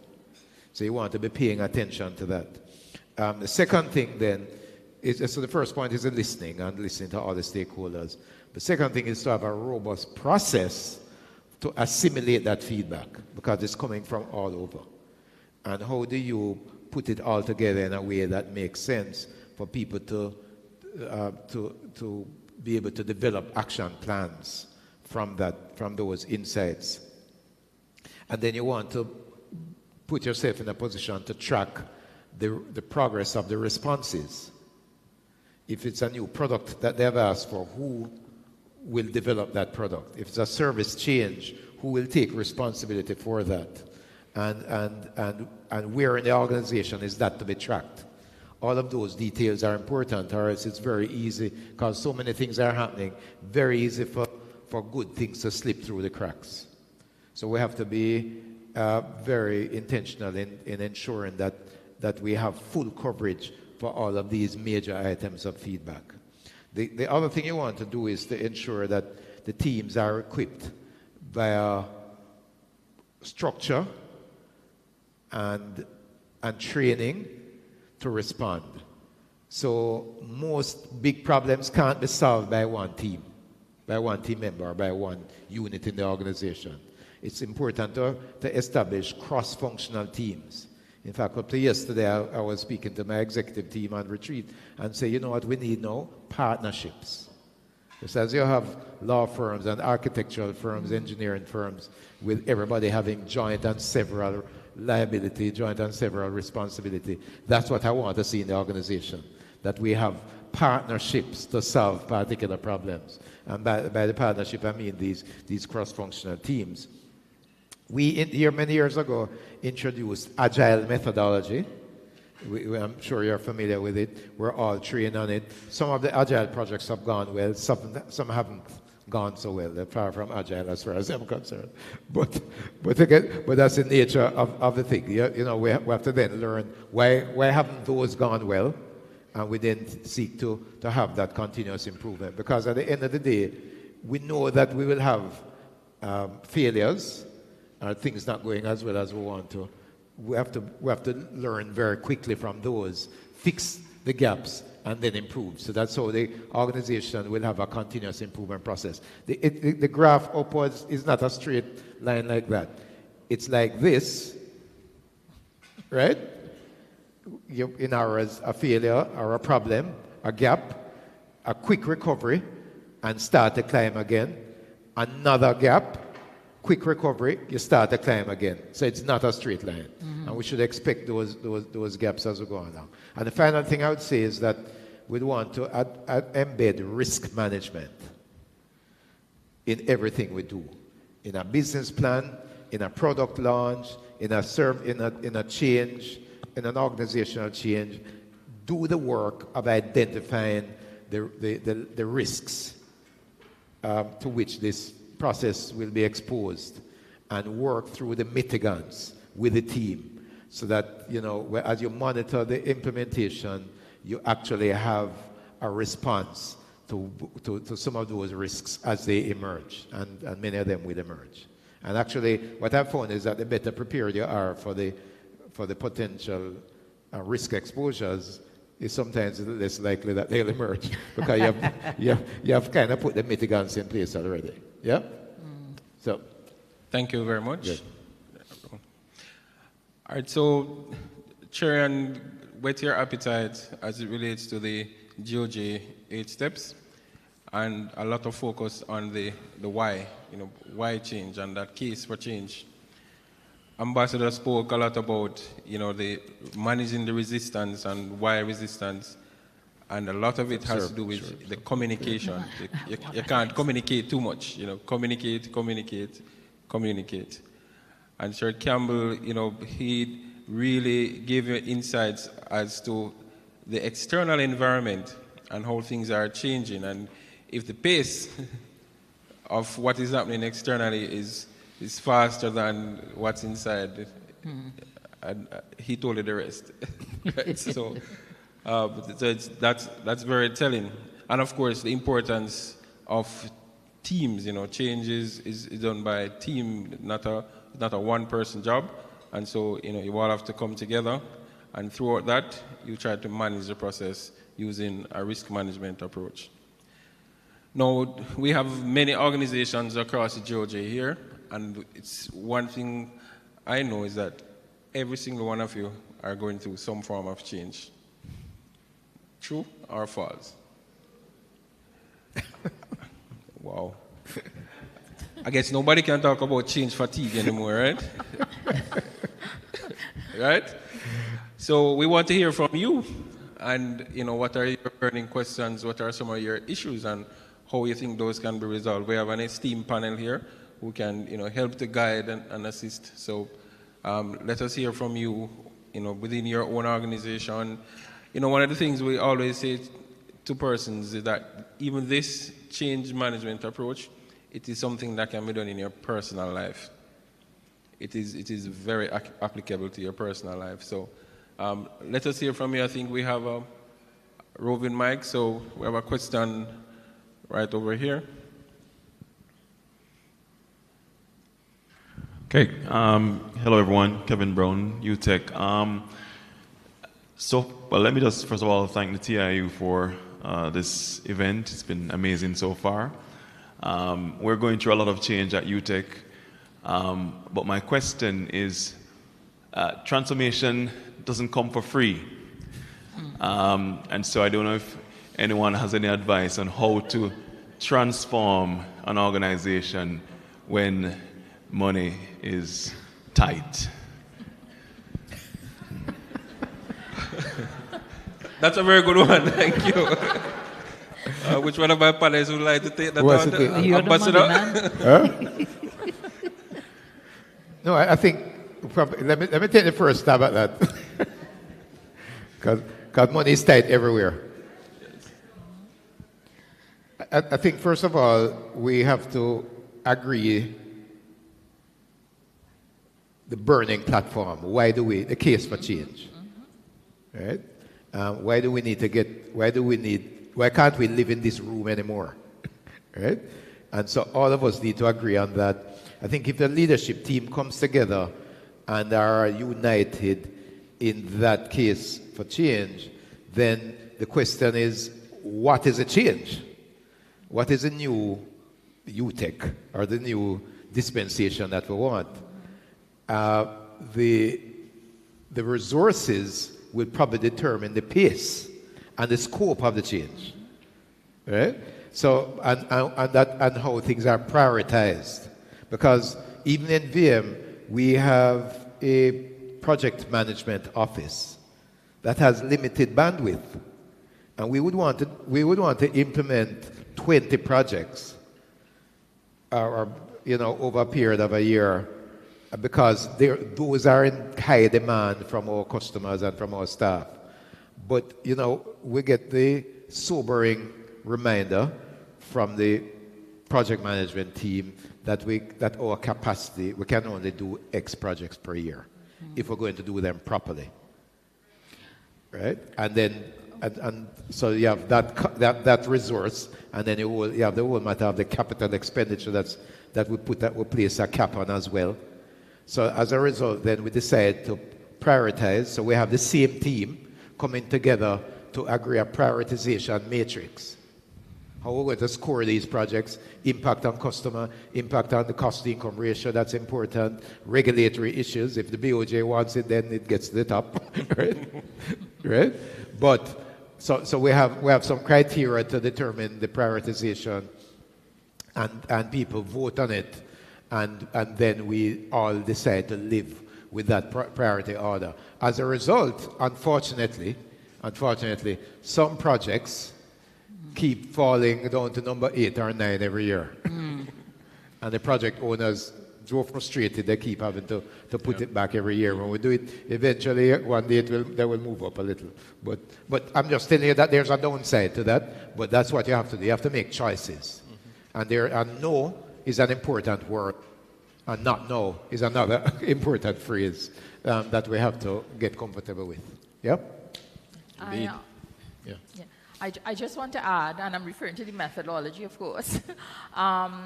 As Courtney had said, you need to understand why you're changing.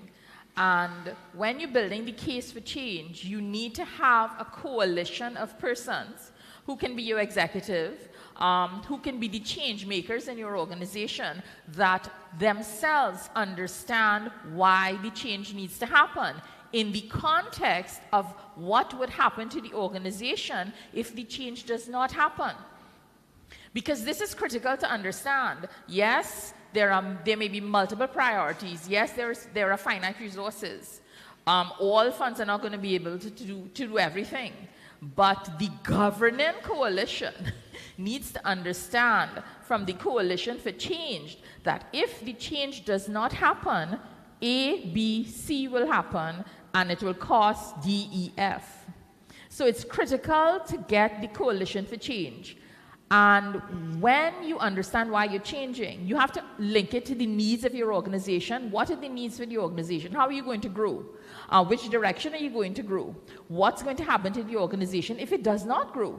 Or if it chooses to deprioritize the area that you think will bring the most benefits to the organization. And then you need to understand what the impact on the organization will be. And I agree with what Courtney said. Risk management needs to be a part of everything within the organization. What is the risk of not changing? What is the value from a fiscal point of view and a human resources point of view of not changing? What is the risk of not changing? What is the cost of not changing? And then that will build the entire case, which you can then present to the coalition of governors, and you can tell them, listen, these are the things that we've identified. These are the priorities that we've identified in the critical order. We recognize that we have financial constraints. We recognize that we can't get everything that we want. However, if we don't get A, B, C, D, what will happen in the organization is this and this and this.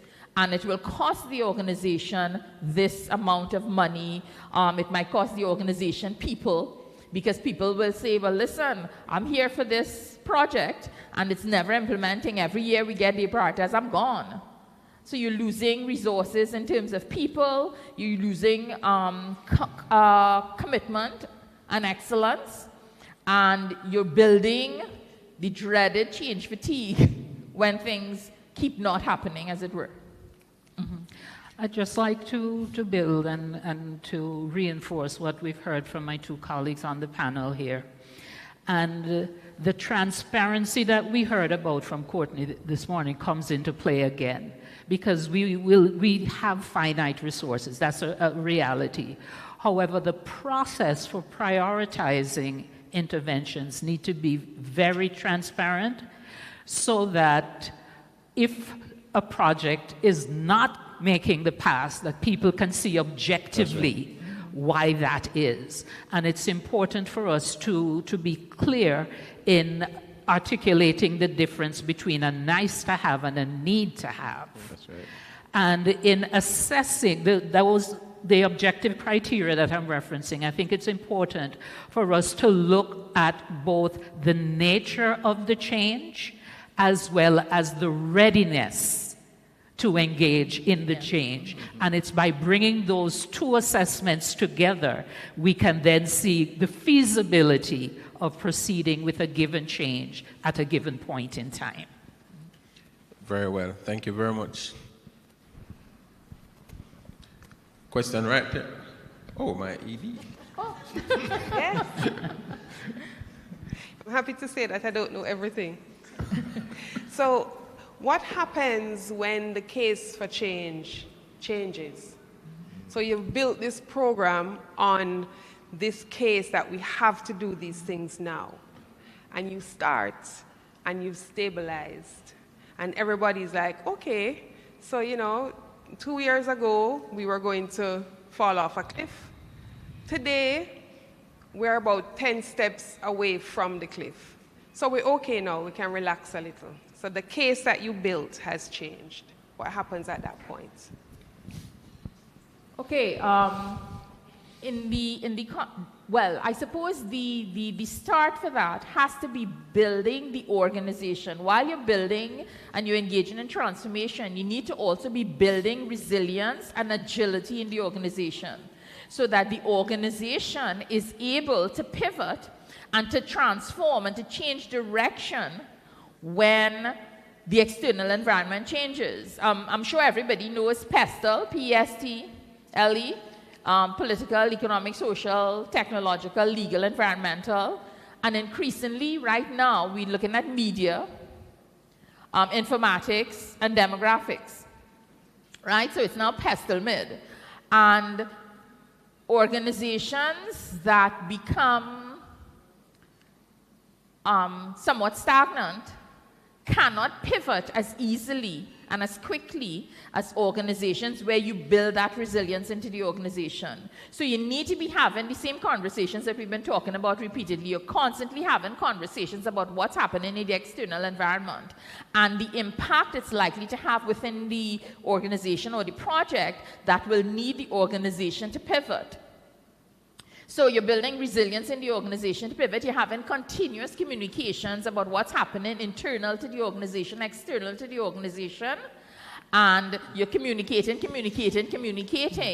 so that people within the organization and the coalition, I'm always talking about coalitions within the organization, are aware of these changes. So they know that things are changing. It might be government funding, it might be the strategic direction, it might be strategy, it might be people, so that they are aware consistently and that they can pivot. And communication is the foundation for all of that, as well as building a coalition of people committed to transform, to transformation, and who are agile and able to move as the environment changes. And in a lot of older organizations, organizations that have existed a long time, people become, and I mean, we are working with the public sector. A lot of people in the public sector say, but we've always done it like that. We've done it like that for 30 years and everybody's happy, right? And it means that the conversations about the external environment and what's changing have not been happening. And if you have conversations with some of these same public servants about what has changed in their life, they will say, well, you know, the currency keeps changing and this, they are aware of the changes, but they're not relating those to the organization and what's happening and what could prompt changes within the organization. So communication, agility, and responsiveness. If I could add to that, there are three things that I'd love to mention here. And the first one goes back to the Carter model when he talks about bringing the outside in. We cannot operate with navel gazing when we're just so focused on what's happening internally that we're oblivious to what's happening in the external environment. So that has to be an ongoing process. Secondly, we're operating in a VUCA environment. It's volatile, uncertain, complex, and ambiguous. So things are not static. So we have to take that into consideration throughout the process.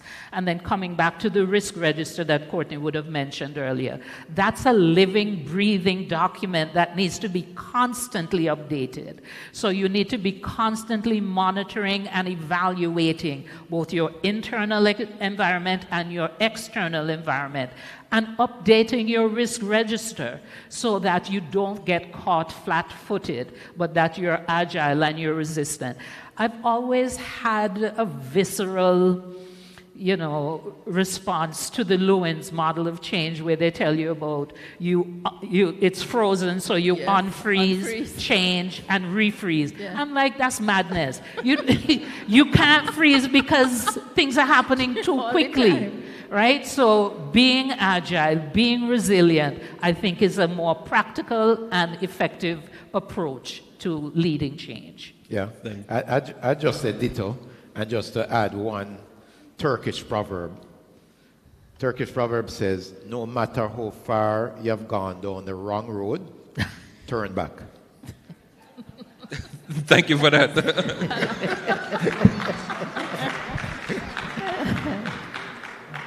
Good afternoon, Shara Watson from the Scientific Research Council.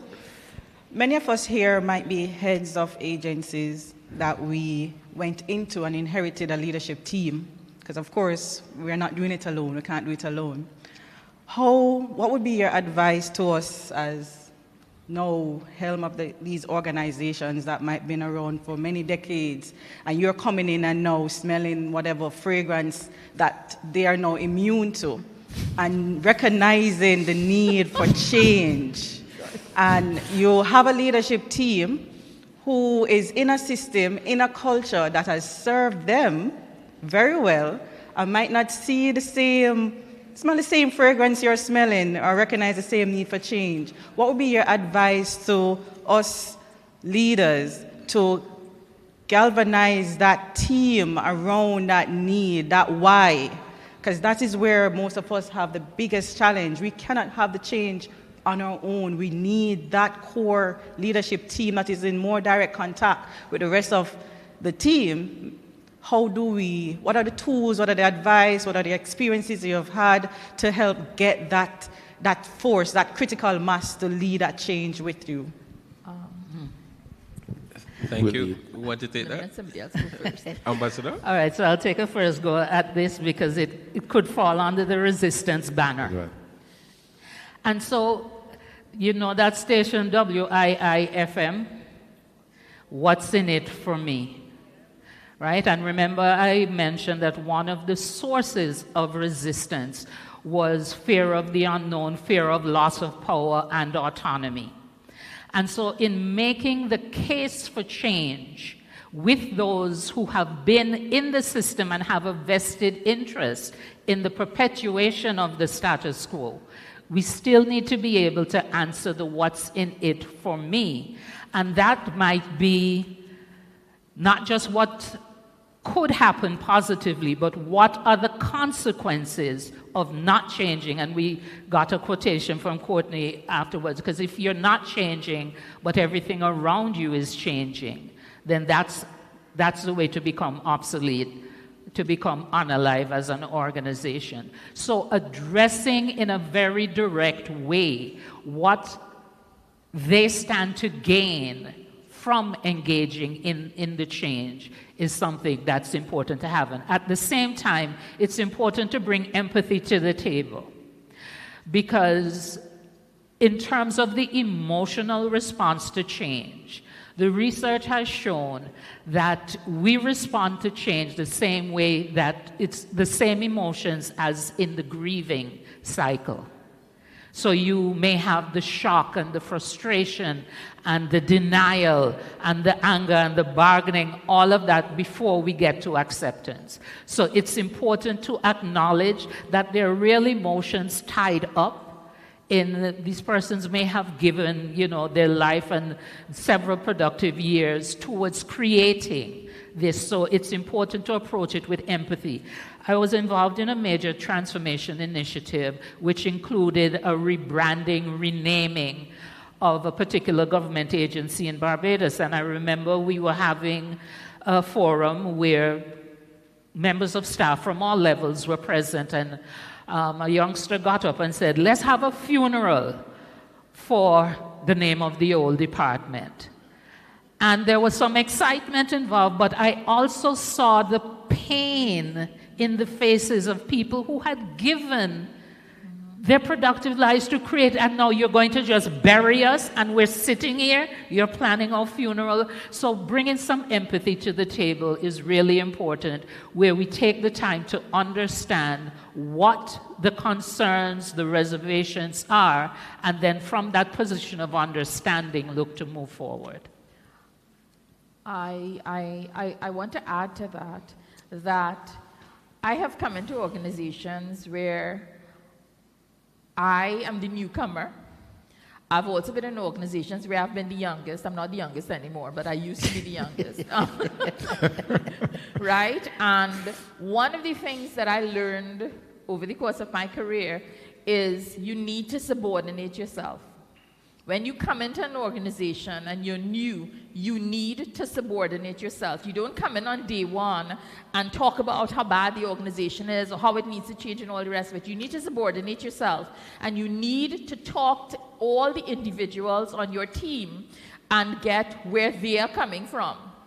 When you come into an organization, especially for transformation, it's not initially about you. It's about the people. Transformation happens here first, inside people first. They need to understand first. But as the leader or as the person mandated to lead the change, you need to subordinate yourself, use empathy, have conversations with people, find out where they are coming from before you share with them where you are coming from. When I came into the TIU, I came in, and I hope that was a masterclass in subordination because I came into the TIU after the amazing Dr. Mavia Evangelista had passed away. And she's an incredibly tough act to follow. And you can't come in and immediately start changing things, which I didn't, right? You have to come in, subordinate yourself. I went into Caribbean Airlines went through the same thing that ambassador spoke about. And so when we transformed from British West Indian Airways to Caribbean Airlines, a lot of the people who were with BW continued to be with CAL. And the pain these people had. I was in the project management office. They brought me in to set up the project management, the PMO system. And there were some people who were so difficult. So I became the people whisperer. And I would go to these people, and you have to have conversations with these people, and you need to listen. It's about communication, but it's about subordinating yourself and listening. And I used to actually tell people, listen, I'm a blithering idiot. I don't know your job because you don't. You just came in. I don't know your organization. Treat me like a blithering idiot and tell me where this organization is coming from. Tell me where you're coming from. Tell me about you in the context of this organization. And you have to get people talking. But more importantly, you have to get yourself listening. In the beginning of transformation, it's not about you. It's about them. It's about how they feel. It's about what they want. It's about how they think about the organization. And people are very invested in their organizations. When CAL came about and when they were changing, people were weeping because they were so committed to the organization. You cannot move people from a state of deep grief into immediate action. You have to recognize, acknowledge the grief, ask the people how they need you to support them, and then implement the transformation. Yeah, so the only thing I would add, 2 good contributions. So I'll be brief then, because I agree with everything that has been said. That situation you outlined, I think, is very common.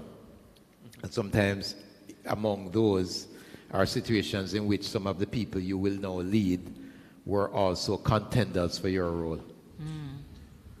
Yes. And so you have all of that mixed up there. Except my own situation, I was brought in from the outside into VM. There are other people there who had been interviewed, but you know, I engaged them in the process. The way I would say it works to overcome some of that resistance is to ensure that you have a process, an intentional strategic planning process that benefits from feedback from a broad cross-section of people, not just the immediate group, to ensure that all the team members have an opportunity to put their voice into the mix. What is great about the organization, what needs to change, what opportunities they're seeing, so everybody has an opportunity.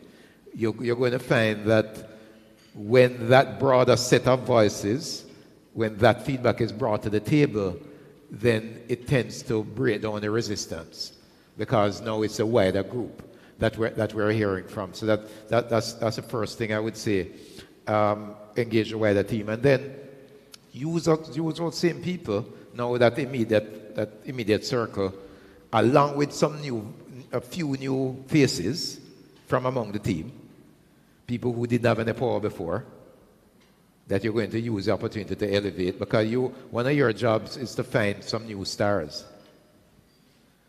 as you build this guiding coalition and bring those new voices into this visioning process and agreeing new strategic goals and new mission and initiatives and so on, and set some standards there that will be applicable, and new teams to kind of work on those. And I find that worked for me in terms of ensuring that the entire team got excited about where we're going.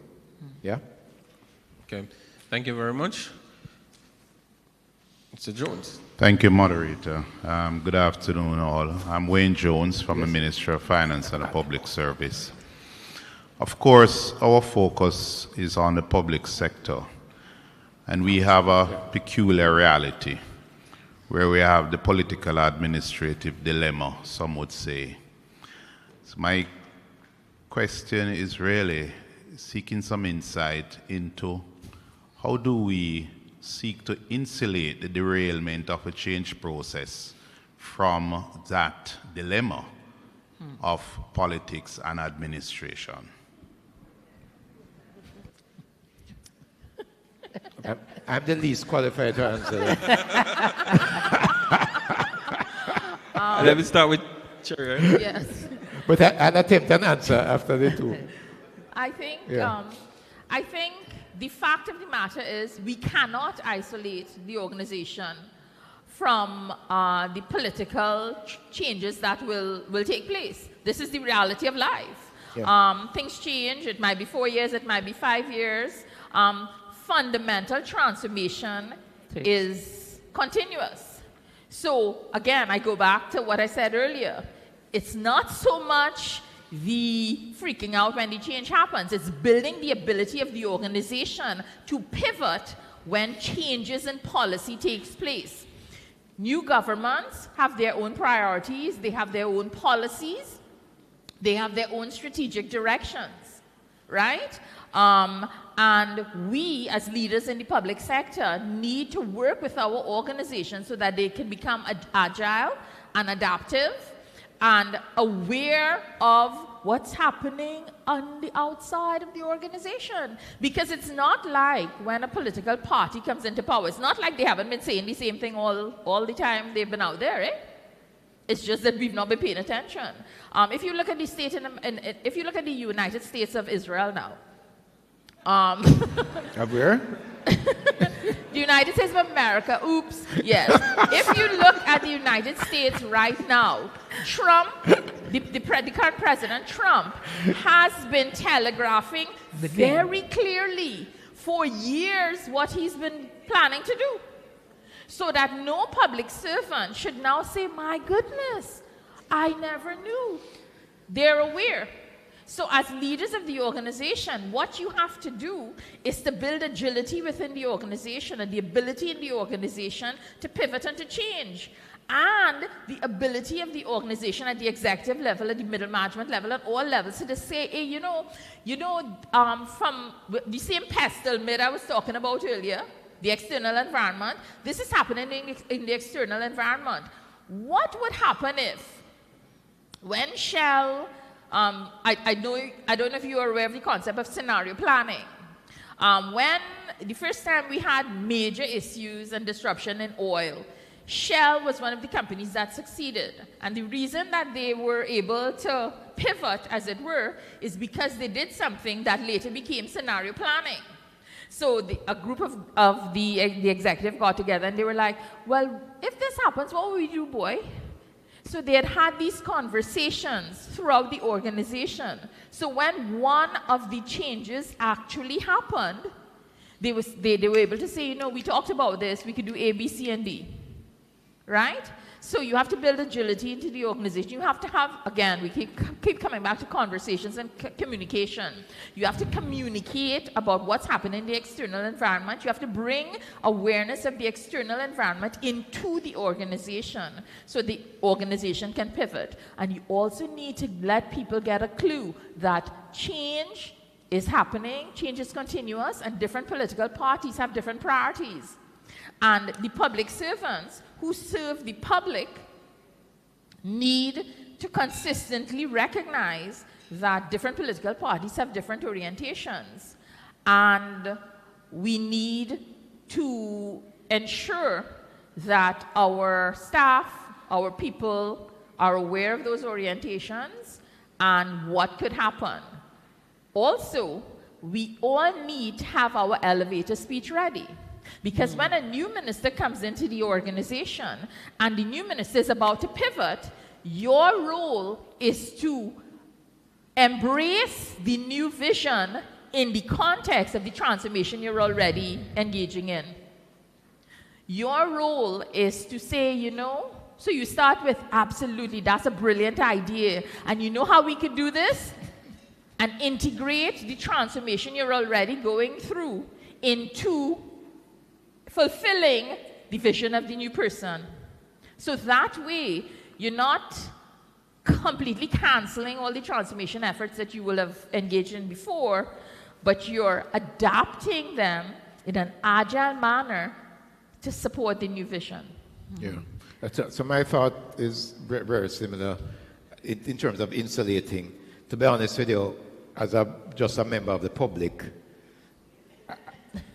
I'd love Jamaica to get to the point where it kind of don't matter who the policymakers are, because our institutions are so strong, staffed by people, I don't know their politics, but they're just very professional. And they're running good schools and great hospitals, and tax service is great, and the police station is well run. It doesn't matter who is. And then,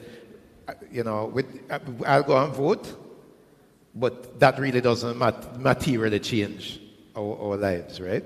And that's where we really need to get to. The public servants, I was just in the UK the other day, the public servants there kind of don't matter whether it is, who's the new Prime Minister? Keir Starmer, or whoever it is, you understand? So we'd love to get to that point, but probably not there as yet. But here's the point that we're at though. Strong public institutions and great change management is good for the policymakers. And policymakers who are new in government is good for them as well, because they will have a shorter time to implementation because of great change management. So if Jamaica, for example, were to have a change of government at the next election, then I think the change management methodology that we're talking about here would be good for those new ministers, because they would have a shorter time to seeing impact. Yes. On their part. They want to see impact so that they can have something to talk about in the next 5 years. So if you think about it, that's all they want to do, have a good story.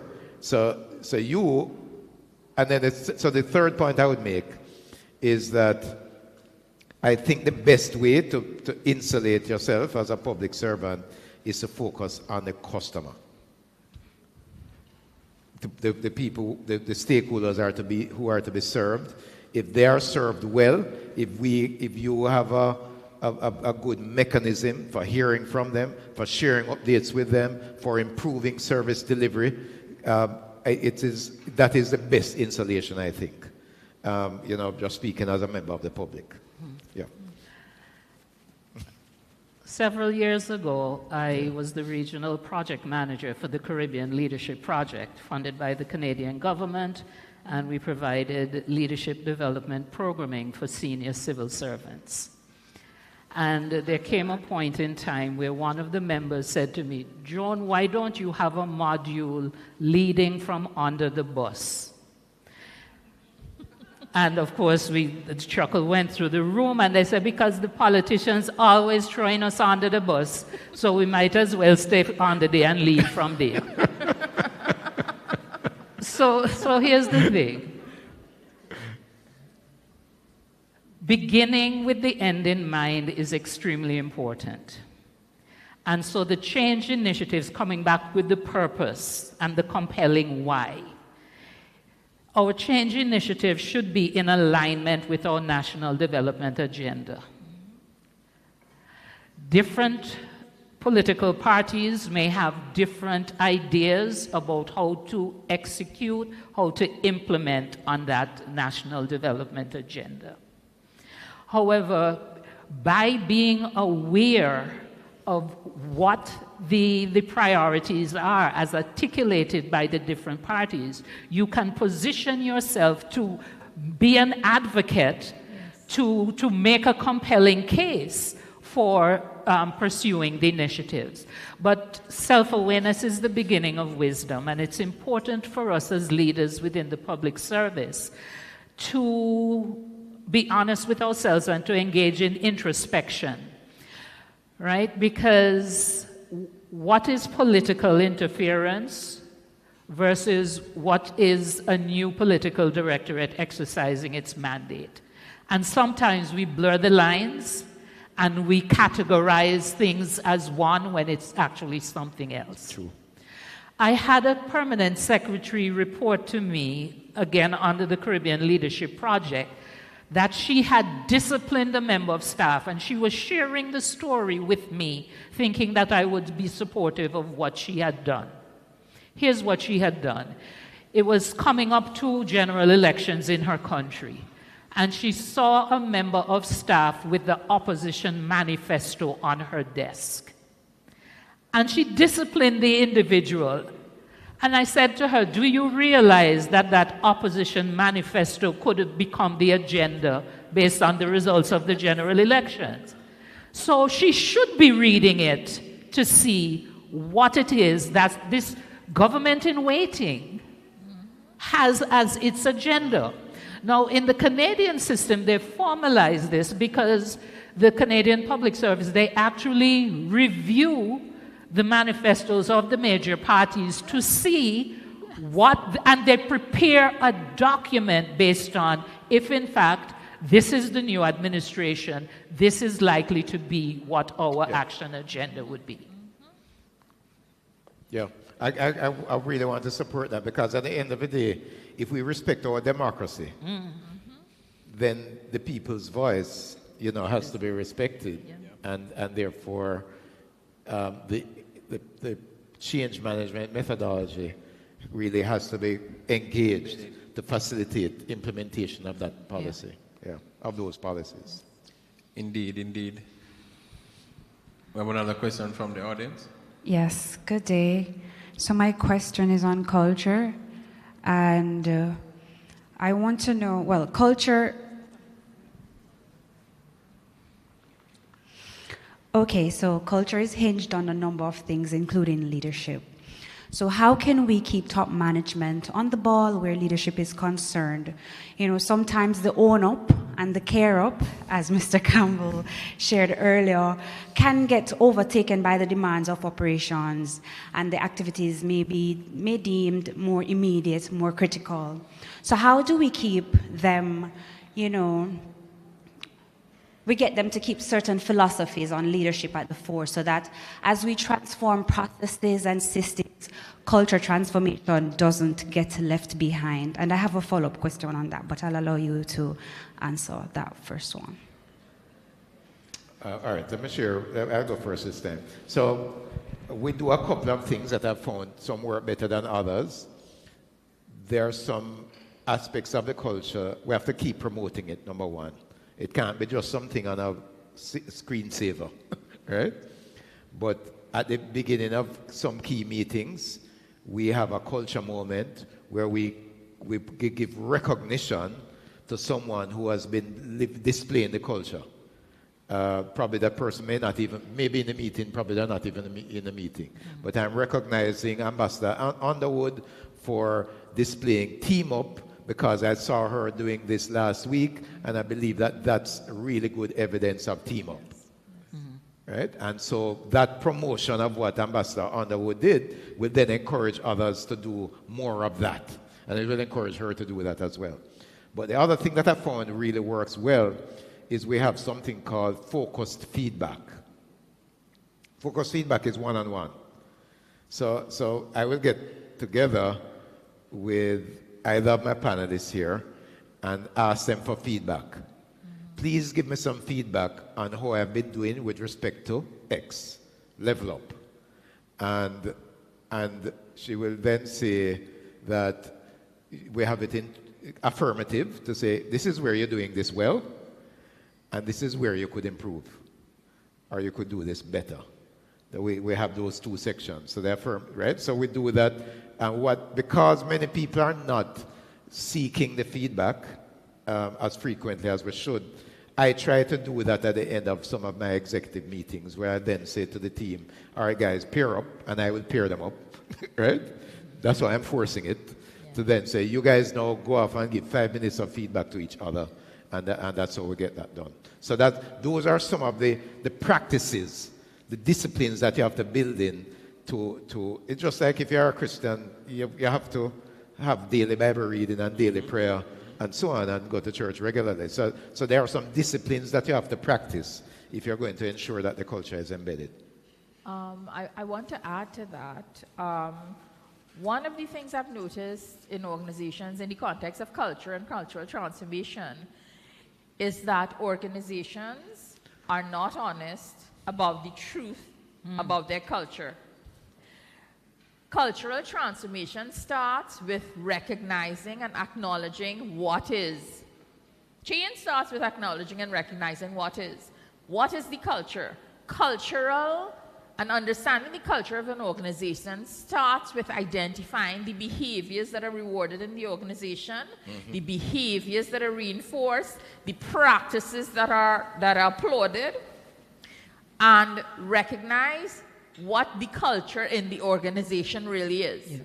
Once you have recognized and you've acknowledged and identified what the culture is in the organization and the truth about the culture, you can then say, well, okay, this is who we want to be. Organizations have, you know, on the board, they say we believe in this, that, and all the rest of it. But that, having slogans, having watchwords, etc., doesn't easily translate. An organization needs to tell people this is the behavior that recognizes commitment. So committed staff do A, B, C, D. Engaged staff display this, and that behavior. So what is the culture you want to see? What are the behaviors that reflect that culture? And how are those behaviors going to be integrated into how you measure performance and reward performance in the organization? How are those behaviors going to become part of your KPIs, the key performance indicators in the organization? And how are they going to be referenced? And then you can have the cultural check-ins. You know, if somebody flies off the handle, you want to build an organization that will engage in conversations about culture, and they will say, listen, you know, Bob or Babette, when you shouted at this person in the meeting, you know, in our culture, these are the behaviors that we would like to see. We don't really want that to see, and it has to become so embedded in the organization that everybody is able to do that. So the cleaner can tell the executive, sir, I just want to be respectful, but you know, when you shouted at me and you threw ABC at me, it hurt my feelings. It made me feel really horrible. And from a cultural point of view, now the thing is, it is a journey to get to that point.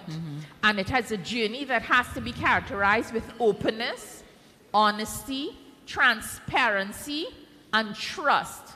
Low trust organizations have serious cultural problems. If people in an organization feel they can't trust anybody in the organization, people are going to be defensive, and they're going to engage in behaviors to make themselves feel safe.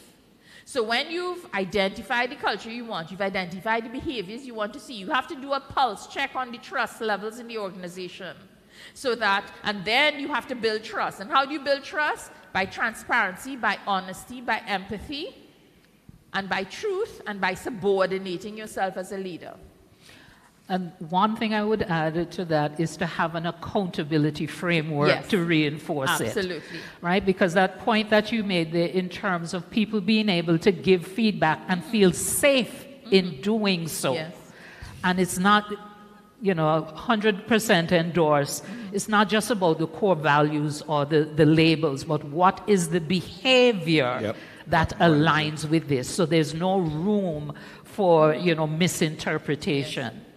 Accountability is the glue that joins up commitment and results. Without the accountability, there's no guarantee you're going to get the targeted results. Yeah, indeed, indeed. Just to say that we followed your recommendation, because flowing from the cultural beliefs, flowing from the cultural beliefs, we desired behaviors. Absolutely. What are the behaviors? Yes. And we've actually used those for the performance appraisals. Perfect.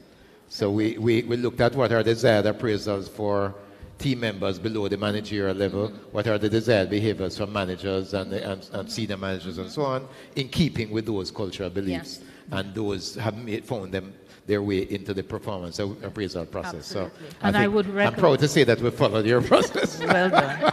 And involve your people in developing those behaviors. Yes. Because then you have ownership. Yeah. Indeed. I've gotten my time signal wrap up, but I'll leave room for one more question. Is there another?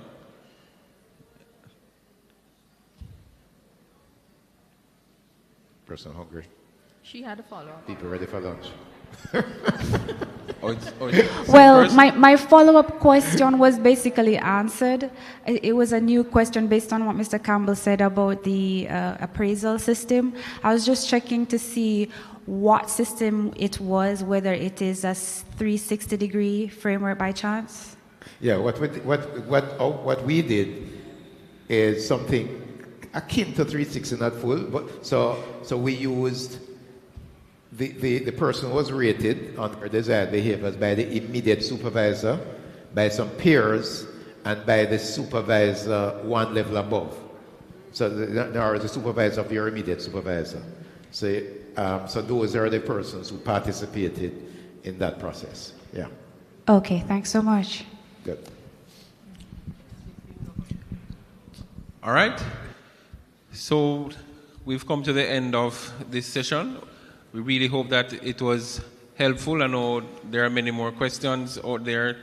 Some persons may not have got the chance to ask, but you know we are always available at the Transformation Implementation Unit. You can reach out to us, and we will continue. As I say, change is a journey.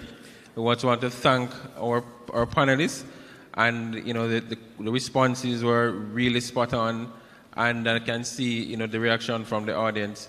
So continue the journey. You have the information. You can reach out to us, and we wish you all the best as you continue this change journey within your individual organizations. A pleasure. Pleasure. Pleasure. Pleasure, sir. That's it. Good.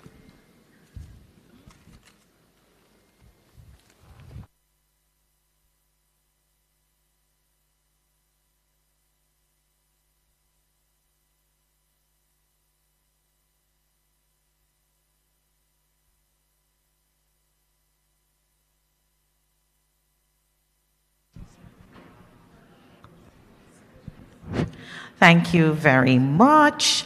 Ambassador Underwood, I'll just ask you to stay on stage for just a minute, please. Thank you so much to our panelists. And thanks to our change management specialist moderator, Dwayne Dillon. And clap yourselves, ladies and gentlemen, for the fantastic questions that you threw out to ensure that the conversation was even deeper, right?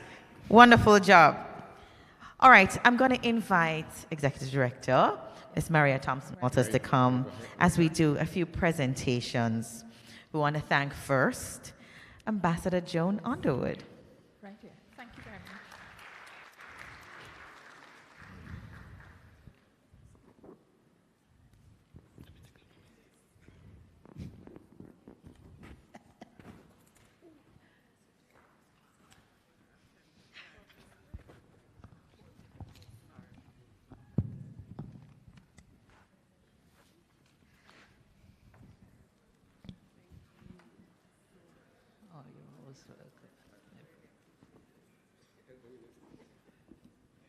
Thank you very much, Ambassador Underwood.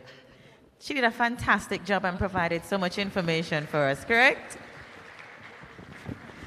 And next, the TIU team, of course, wants to say thank you to keynote speaker and panelists who shared such insightful comments, Mr. Courtney Campbell.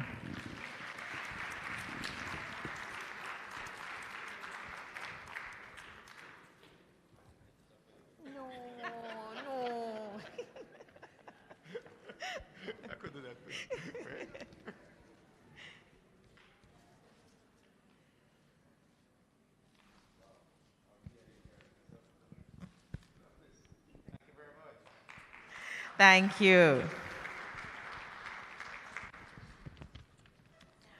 Maria, please stay with us when you're finished with the presentation. All right. Thank you, Mr. Campbell. Now, ladies and gentlemen, the Change Evangelist is a digital tool, but we know at times technology fails, and managing that is also a part of the change management process, isn't it? And so we would like to present a physical copy to each ministry. and Ms. Maria Thompson-Walters will make the presentation. I'll invite each permanent secretary or a representative to receive the playbook. Let's start first with the Office of the Prime Minister.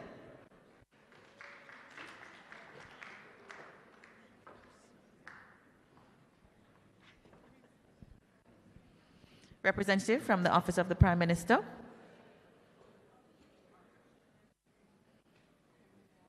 Okay. Minister of Agriculture, Fisheries and Mining. Right. Someone's coming.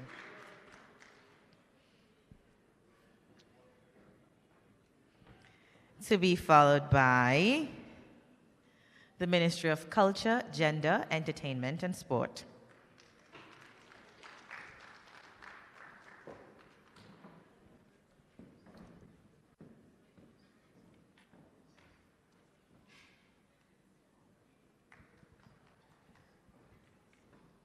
Mac Okay. Ministry of Economic Growth and Job Creation.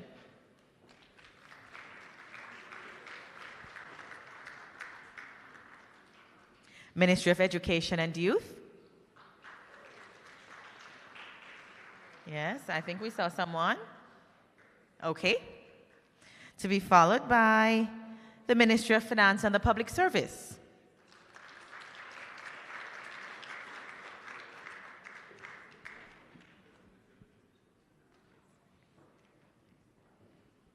And then could we have the Ministry of Foreign Affairs and Foreign Trade?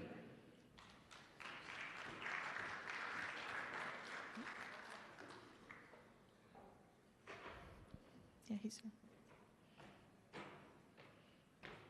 Ministry of Health and Wellness will follow.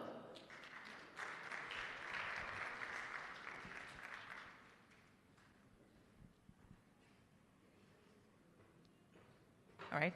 Representative is coming. Ministry of Industry, Investment and Commerce.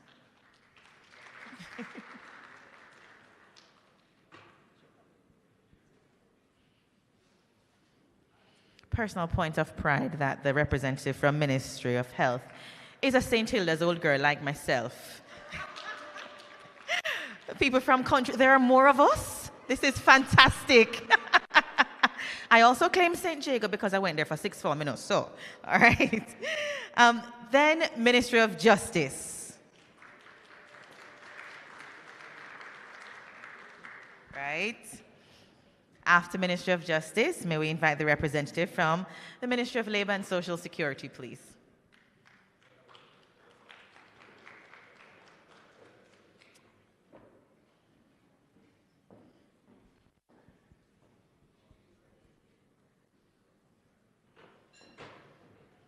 After MLSS, let's have the representative from the Ministry of Legal and Constitutional Affairs.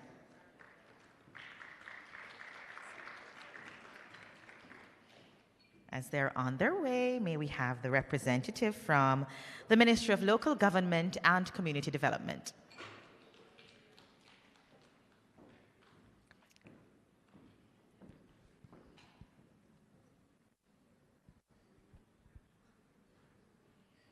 Ministry of National Security will follow. Yes.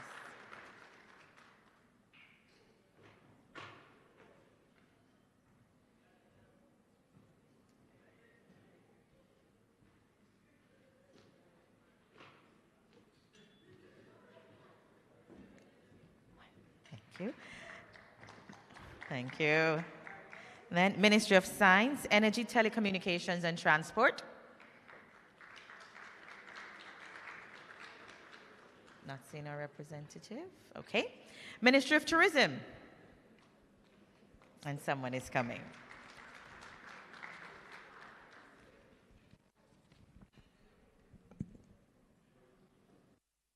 So this is a sort of forward thinking that we heard, and the panelists asked us to make sure that in preparing we consider all the things that may happen and have something in place to address that. So we're very happy to see this initiative.